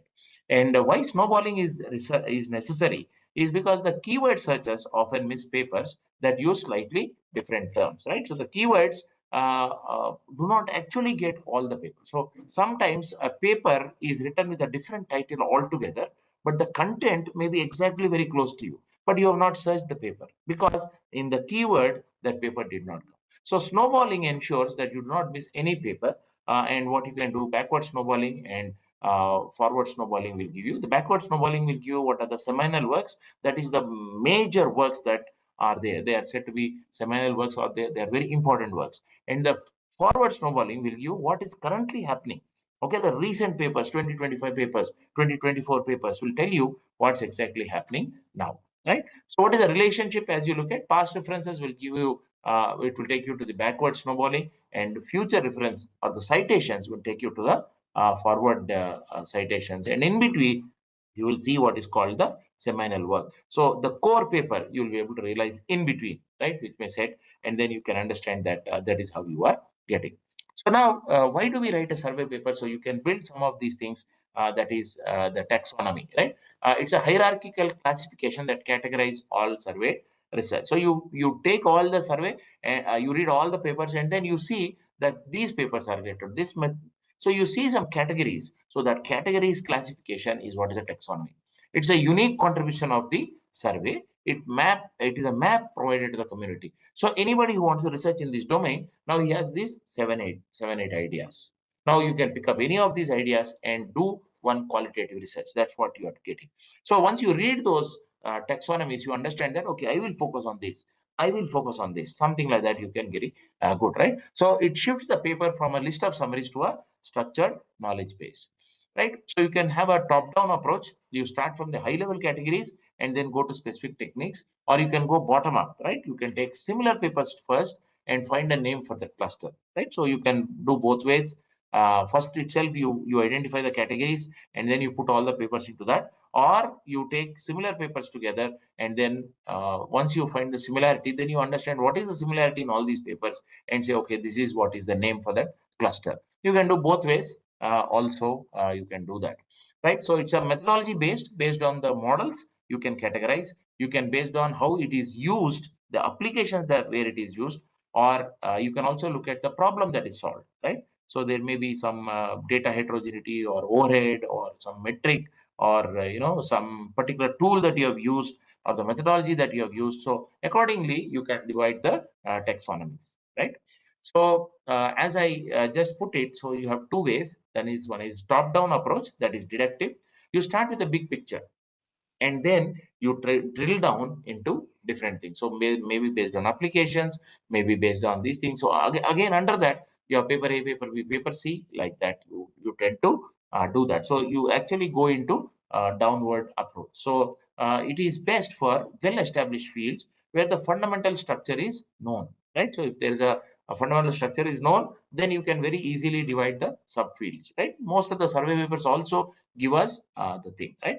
But if a bottom-up approach, you take few papers, and then you have read about 30 papers. You say these five are these five are these five are this. So maybe if we were having a demonstration, I could have shown what I did. I have actually bound all the handwritten notes, and I put it, right. So I usually show that in some of the lectures that I take in MNIT. So I show how I created my diagrams. So I used to handwrite and put the paper titles, and do some analysis, take a printout, and then I put these, and then do some mapping, do some numbering, and then do some coding, and finally put all the papers together, right? So while you're reading the papers, you categorize them. So that's what we are talking about, and then finally you put them into the, and then some papers are coming under some subcluster, and then two clusters may be matching. A paper may have two different contributions. So all these kinds of things you do. So when there are new technologies, especially, it's better to go from bottom up approach. So that's what you can try to do that. And again, of course, if you want to visualize this, there are hierarchical structures, which are tree structures, where you try to look at a root, and then it is going to some subtopics, and then under that there will be some subtopics, right? So it goes down in that fashion. Or you have layered mechanism, which is actually step by step by step. So it's a process diagram that you see is mostly talking about frameworks, which actually are phase models, phase one, phase two, phase three, layer one, layer two, layer three, component one, component two, component three, like that, some kind of these things. So there are process driven frameworks. And then, of course, you can have a combination also of these, which are you are combining the cross functional links, and then you can get the hybrid clusters, right? So if you look at computer science survey papers, let us say one IoT security, then you have layer wise, right? So these are coming from my experience, how we did, right? So we looked at either you do it in the technology layers, or you do it in the attack vector layers, or you do it in the solutions, or the attacks, right? So these are various aspects that we look at. When we looked at cloud, we had attacks, entire attack structure we got. Then we put that into virtual machine attacks, virtual machine level attacks, virtual machine monitor level attacks, that is hypervisor level attacks. Some are at the network layer attacks, right? So these are things that we looked at, three major areas. And then there were some hybrid attacks, where it was virtual, what do you say, hypervisor. On the hypervisor, there is a networking component, there was an attack on that, right? So these are various options that you could look at, right? So then we have, we now try to understand what is a research gap. How do we find, because the survey paper must actually take us to research gap. The major contribution of a survey paper is actually a research gap, right? What you do, so you sufficiently address the existing seminal or state of the art literature, and you put the missing piece that you have been assembling. So research gap is what you have to bring in. That is the missing piece in the puzzle. Okay, that is a major contribution, right? Research challenges. So most of the papers that I've written after surveying, the last section before the conclusion, the section before that is what is research challenges, specific research gaps, right? So how do I identify? So many times the authors say, we did this, we did this, we did this. And sometimes to the conclusion, they write, we could not do this, we want to do this in the future, we want to do that. So please identify what are all the things that they are doing. And sometimes the assumptions may be wrong. Sometimes whatever they predicted may be wrong. Sometimes there may be results, there may be wrong, right? Sometimes it all happens, because sometimes research, when they want to do that, when they want to complete it, sometimes we tend to do it very fast, and maybe they have not tested multiple times, they've run it once, got the result, and that was a specific case, right? But then when you do it multiple times later, you are not getting the same result, right? So it may happen. So when I ask students to implement an existing paper, they always have a problem, sir, this result is not coming. So we have to go down to see what they did to get that result which they are claiming in the papers published, right? So that's how we tend to do it. So that sometimes we may have to do that, and then we identify the gap. So what are the gaps that are there? So what we need to look at is technical gaps, right? So we are looking at optimization. We can try to improve. We can try to get better performance. That is technical gap. Evaluation gaps. So maybe while we are evaluating, so let us say there is a high accuracy on balanced synthetic data sets, but it may not be possible on real world data. So I evaluate it, but there is a gap. I don't know whether it will really work on real world data. So can I try it on real world? Can I try it on a emulation environment? Can I try it in a small, what do you say, prototype setup, right? So that's what is an evaluation gap. And a scalability gap, it may work for 10 nodes. Will it work for 100 nodes? Will it work for 500 nodes, or maybe 10,000 nodes? How does it happen, right? How does these are some of the gaps that you look at, right? A survey without research gaps is just a history lesson, right? So many times, do not just believe the authors, right? So research gaps must be there. So survey with gaps is a call to action for the entire scientific community, and hence we need to be very clear, right? So many times when you look at state of the art solutions, so they are already documented and there is standardized. So the field is evolving like that. Now from there, we have to go to research gaps. So what you can do, we know what has already happened. So that is there. And there is something which they have left it, and they said, this is what can be done. This is what has to be experimented and all, right? So from there, we see what are the possible extensions. Whether what they suggest is what we can attempt, is what you need to assess. And then based on that, you come up with research gaps, which are the emerging and the underserved. Underserved means they have not been explored. These domains have not been explored. This matter has not been considered. So when you read the literature survey of a paper, of every paper also, or the related work of every paper, you will know that this area is, we leave it unexplored. It's not very which has been explored much, right? So people have left it. So the author also leaves it. The present author also leaves. So you can actually pick it up from there. And these are aspects which need to be explored in the future. So that's something you can look at. So whenever mostly everybody looks at giving a wired solution during my time, maybe come 20 years ago or 25 years ago, right? So at that time, everybody was giving a wired solution and nobody would talk about wireless solution, because immediately the whole domain changes. Okay. So people are working on wireless and give wireless solutions. And suddenly, if we talk about a mobile solution on a smartphone, does it work? It becomes a different aspect altogether, because you have a different OS, you have a different battery power, you have a different internet connectivity. On a wireless device, things are different. On a mobile phone, things are different. Whatever a wireless device can do, maybe a mobile phone can also do. When a mobile phone does it, how an Android operates and how a what do you say iOS operates, again a different kind of thing. So these are things that you can look at. So what actually you need to get it is, you need to get a structure, you need to get the content, the perspective, you need to create a taxonomy, then you do some data and synthesis, finally come up with gap analysis. So this is exactly what is giving you a contradiction, right? So you can actually do a week work.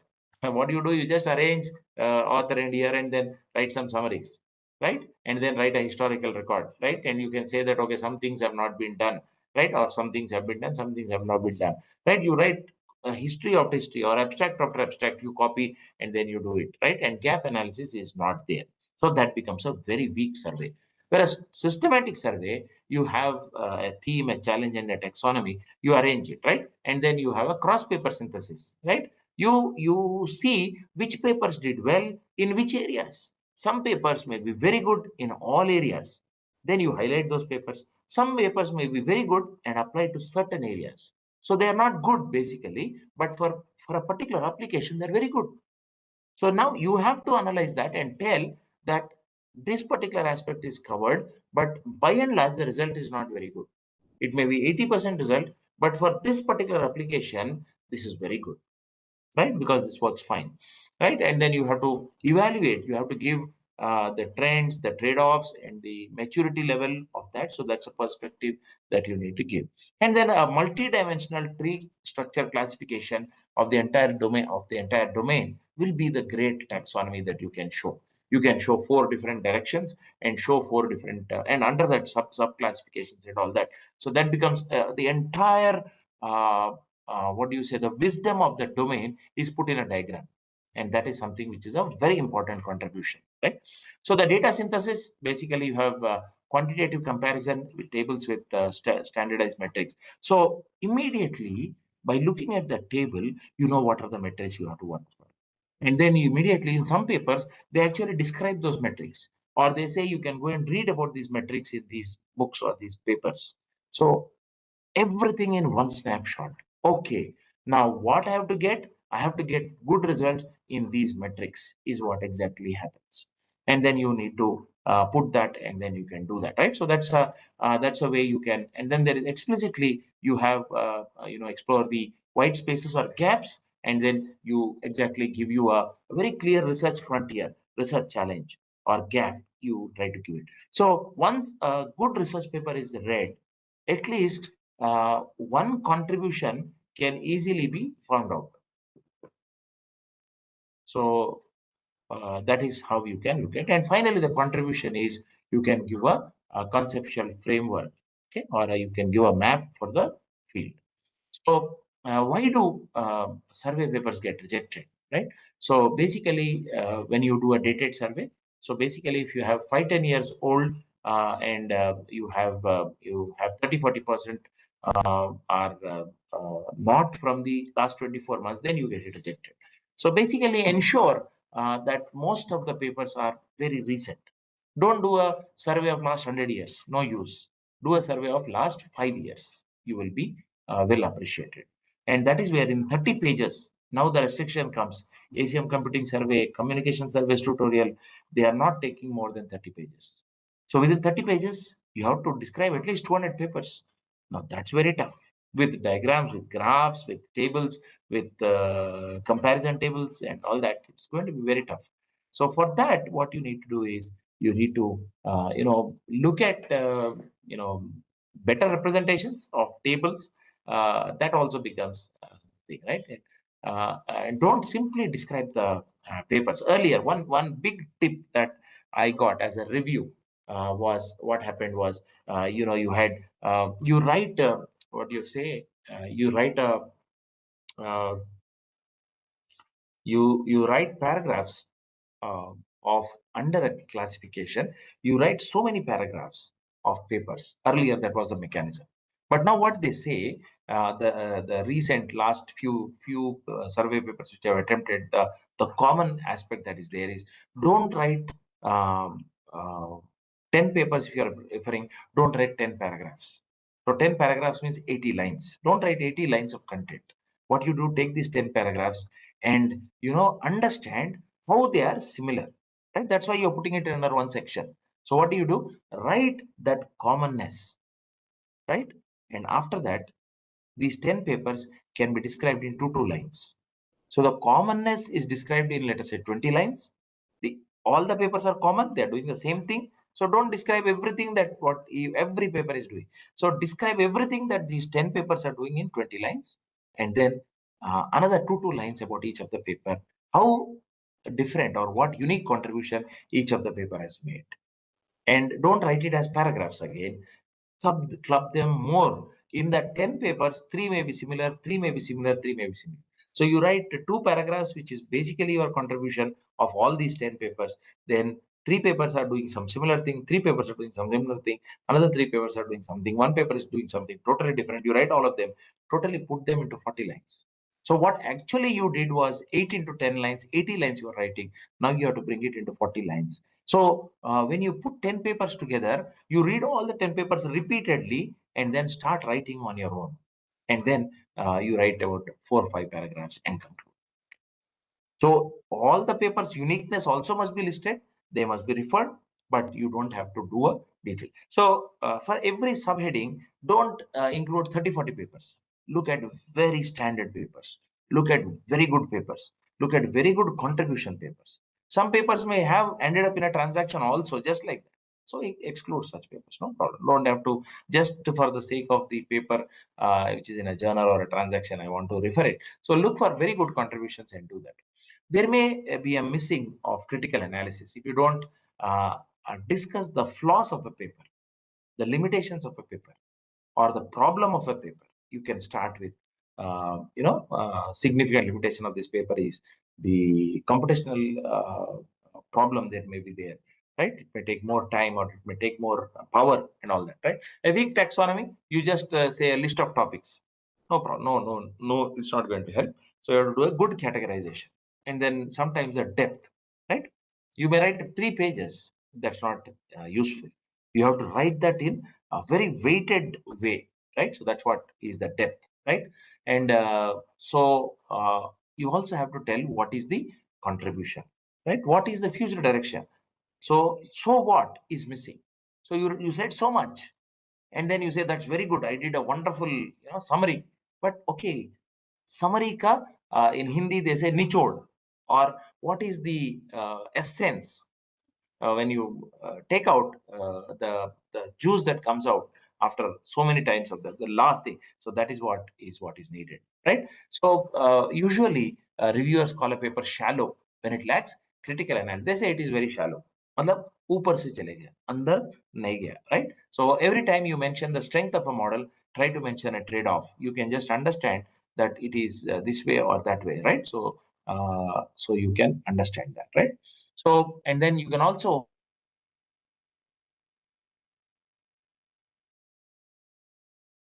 actionable advice, right? More research is needed. The cross-domain opportunities are there, and the standard ethics. So you look at benchmarking data sets and ethical considerations. You need to look into that, right? So you basically your paper must actually show a direction. Must be like a star, right? So what is it? This is where people will say this is a very good survey paper. The reviewers will also say, the readers will also say, he's a very good author, right? So because you're telling where the field is going, you are helping others write that particular history, right? You are telling this is the direction of history. Others will follow you and write the history, right? So the most cited part of the survey is this section where you are actually giving the future direction. And then when you're doing the submission, you first check whether the taxonomy is correct, or taxonomy includes all the important papers. You look at whether there are standard gaps, and you see whether there are good comparison tables, and whether the tables used are all defined. Any word, any acronym that you've used must be referred, must be indexed somewhere to show that you can repeatedly use it later, but somewhere once you have to mention it very clearly. And the abstract, whether the abstract will comprehensively, you write 7-8 sections in a survey paper, whether the abstract is showing the entire thing. Then also look at the citation freshness, right? See how the papers have been cited in the last 3-4 months, what you are doing now, okay? With the recent papers that you are considering to write the survey on, whether they are cited recently. You do a comparison also when you see when you are comparing data sets, okay? You can't compare results of two different. You can't compare apples and oranges. Compare oranges with oranges, apples with apples. And then if you don't have that comparison, create that comparison, run those codes, then you'll get the results. Otherwise you cannot do that, right? So there's a notation consistency also. So please use throughout the paper. So we introduce so many symbols, and sometimes those symbols cause a lot of confusion. So many times the survey papers made a comment on me also that you are using multiple symbols which are meaning multiple things at multiple places, right? And reference hygiene. So please check whether there are duplicate entries. Sometimes you may cite the same paper multiple times, so you have to be very careful. Such blunders will be seriously viewed, right? So there are a lot of queries. So I have clubbed all the reviewers' queries that I have put together. I leave that for you to read. I'll share the slides. So let me conclude.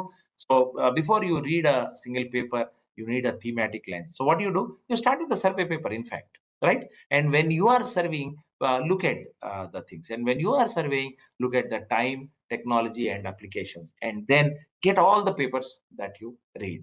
So initially, survey paper is a service to the scientific community. Where you start one, you can also look at what are the survey papers which are there. And once you start writing that, you are not just a student or researcher, you are a curator of knowledge. So there are in ACM or in Springer also these days, they are publishing what is called systematic knowledge, systematization of knowledge, SOK papers, right?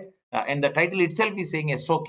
That's a survey paper. Conferences are also publishing systematization of knowledge papers, which are basically tutorials or basically survey papers. And then I have a survey paper. I could not open it, and hence I'm not able to show it. But then you can use that, right? You can use connected papers, right? So if you have a seed paper, you can map and every other related paper, and then you can do the snowballing process easy. So the literature is too huge. So don't maybe you may not be able to read every paper, but you need to understand what are the important papers and read only those important papers. Survey paper is as good as the research gap it identifies.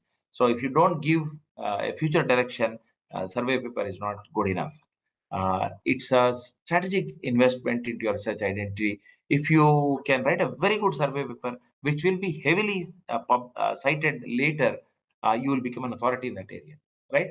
Initially, when I was working on cloud security, people said, what cloud security, what is this? And then now when I have survey papers on cloud security, I have textbook on cloud security, people say, okay, he's an authority on cloud security. Oh, you are well known for cloud security, right? So now we are doing something for dark web similarly. So you can try to look at the same thing that I would like to encourage all of you to do that. So we are working on dark web, and hopefully we'll try to write some survey paper and what do you say, a book.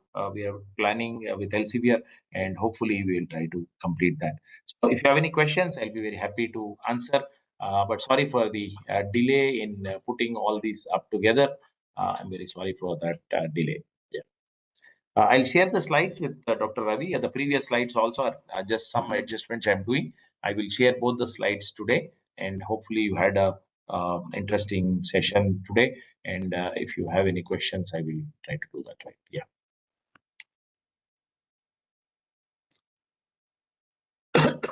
Yeah. Any tool to generate taxonomy? Yeah. You know, literature survey. Of course, many of these LLMs will generate a very good, quick literature survey for you. But what I would like you to do is, if you want a tool to do a taxonomy for you, there'll be a lot of errors, and because the machine does not understand how a researcher understands technology. So I would suggest that you would do it yourself, right? Of course, any of the LLM will generate a broad idea, and after that you fine tune it definitely. Otherwise, if you publish it straight away, it's very easily recognizable as plagiarism. So that's something that you can look at. Yeah.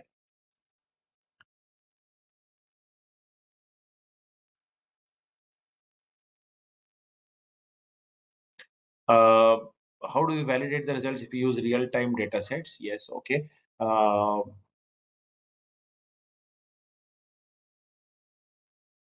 Okay. See, when I say comparison of your results, what we are telling is that you tend to there are papers which are published. They have used some data sets. They have published the results, right? So they are already there. So you compare those results if they are on the same data sets. If they are not on the same data sets, then if you are wanting to write a survey paper, you have to rerun all those things on different data sets. So I've done that for multiple cases, 2-3 survey papers at least. we had to take results of one particular data set and run the same mechanisms on two different data sets, obtain the results, compare the results, and give why different data sets reacted differently. We had to again do the analysis of the data set itself. As you're writing very rightly, you wrote that there is a no benchmark data set is not there, where very clearly defined metrics of the data set is not there. So we had to create some of these understanding and then write through those things and explain. So that becomes a very tedious process. And we had to run somebody's algorithms on our data set, take our data set and put their algorithms on that, or take our techniques and put on their data sets. So all these kinds of comparison we have done. Recently also, I have come up with one of the review that I have received. So we are again trying to do that. So because we are saying that we have done this and we got better results. So you cannot say that while comparing two different data sets, right? So that is the important aspect when we look at. When we create real-time data sets, then you take the mechanisms of others, run it on the data set that you have created, and then you can compare them, and then you can take already existing literature and the papers that are there, and then you can again compare that. So especially the important concept would be the thing that I left out was those 2-3 slides which actually talk about the comments of the reviewers. I've put all the 7-8 papers reviews together and put it. So because of paucity of time, and of course I think I'm missing the class, so let's see how it goes. Okay, I think if you don't have any questions, we'll conclude here. Ravi sir, anything you would like to say, or if there are any other questions, I'll be happy to answer. Thank you.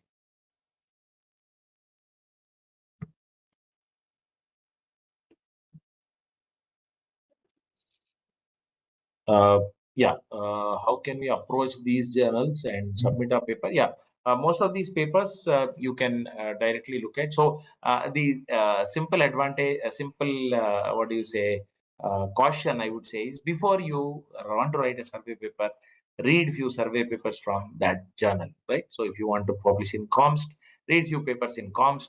In fact, you need to check whether COMST has already a paper in the domain that you are wanting to write. So if there is already a paper, now what you have to do, you have to look at which specific aspect of the technology or the domain or the special area that you're working, that you will try to do. So in that you will have to select that particular part and do that, right? So you need to look at doing that. And especially whenever you are submitting a paper for open access journals which are quite reputed, especially Springer and Elsevier, ACM completely has made it open access now. So before submission itself, you have to say that I don't want to go for open access. They may consider, or they may say that, okay, we'll give you so much concession. So go with the submission, let the evaluation be done. After that, then again, you can send a request. So usually they require a letter from the head of the department or your supervisor. So try to get a letter done from officially, get them signed, scanned, and then you upload it and send it. And they will offer you furthermore concession. So like if it is 10% payment, like if you're $220 and you have to pay only $22, I think $22 we can afford, right? So that is something you can do. Usually, I have got 100% waiver. I have not paid any dollars except for once. I think in the transaction paper called VM Guard, which was the paper published by again Preeti Mishra. So there we had 12 pages and 2 pages page charges extra were paid. I did not pay. The professor from Australia, he said, I will take care of it, right? So that is something that is there. Yeah, is picture permission is compulsory for the review paper, or without figure we can without proceed review paper. When you look at, if you're taking the a diagram from one paper, so best is to take you're discussing, let us say, frameworks, right? So then you have 10 frameworks, right? Don't take a framework from one paper. Look at all the 10 frameworks in the paper and create a generic framework, right? Maybe your what do you say, ChatGPT can generate a common framework for all the 10 papers, right? Take that diagram, okay? Take a printout of that diagram, redraw it, right? Use your own mechanisms like draw.io or any of these Visio or some diagrams which help you in doing block diagrams. Create that, okay? And then for all that subsection, have one diagram. You can refer my PhD paper. You will see different block diagrams which are put for different this thing. I did the same thing. I took a printout of all the diagrams of all the papers and just looked at all that. Used at that time no chat GPT. I took all that and drew diagrams and then created subsections like this phase, this phase, this phase is there. So I created that and created a diagram, did it in MS Word, and submitted the paper. When the paper was accepted, I found that the MS Word diagrams were getting broken, or what do you say, fudge ja rahe the. They were getting going out of resolution, or they were jagged edges. So I again took it to a Photoshop expert, DTP fellow, and got it photoshopped, created a TIFF file, created a EPS file, and submitted those files to the journal. They have come out very well, right? Because the journals journals will change the entire text for you. They will format the text, the way that characters or fonts they use will be different. But for the images, they will print it as it is, as you send. So they will be like that for life. So please be very careful about that, right? So I think that's fine. I think. Is it acceptable that one's work we are trying to diagram by our own? You can copy it. Exact copy is going to be plagiarism. Then you have to refer it. You have to cite his paper in the figure also, right? But that is not very good.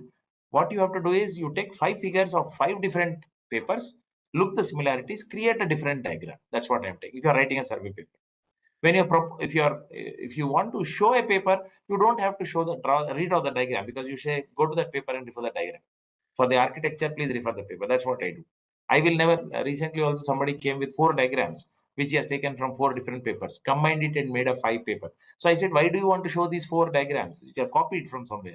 So don't take those 4 diagrams. Just say that the idea I have taken from these 4 papers. Let them go back and refer, and then you draw your own diagram and you say that this is what I'm proposing based on their diagram. So if you want, they will go and refer those 4 papers and your paper, put them together and see how you created this diagram, right? So be very careful about that, right? Yeah, thank you. If you're looking at very good citations, this is the writing a survey paper is good, but you should write the survey paper while you are writing your thesis. You can write a survey paper and you submit it along with your thesis. By the time your thesis is awarded, your survey paper will also be getting, and after that you'll get a lot of survey papers. And I've converted my one of the survey paper that I was showing into a textbook later, because I wrote it in a very full expanded way and I had a lot of time. So 2012 I completed my PhD. 2016 I had my first textbook published, right? 2017 my student 2018 my student completed her PhD. 2021 we published, of course because of the pandemic it got delayed. 2021 we published a book on cloud security. So one of the student is completing it now. So hopefully in the next year we will have a paper textbook published on Tor network, survey paper, and then this thing. Yeah. Okay. Thank you so much. Yeah. Over to Ravi sir. So, thank you very much for this informative talk. So, Dr. Ravi has in class, so he's Yeah, running sure. late. So, thank you so much once again for this insightful lectures. Yeah. Thank you. I'll share the slides. Okay. Yeah. Okay, sir. Thank you so much, and thank you to all.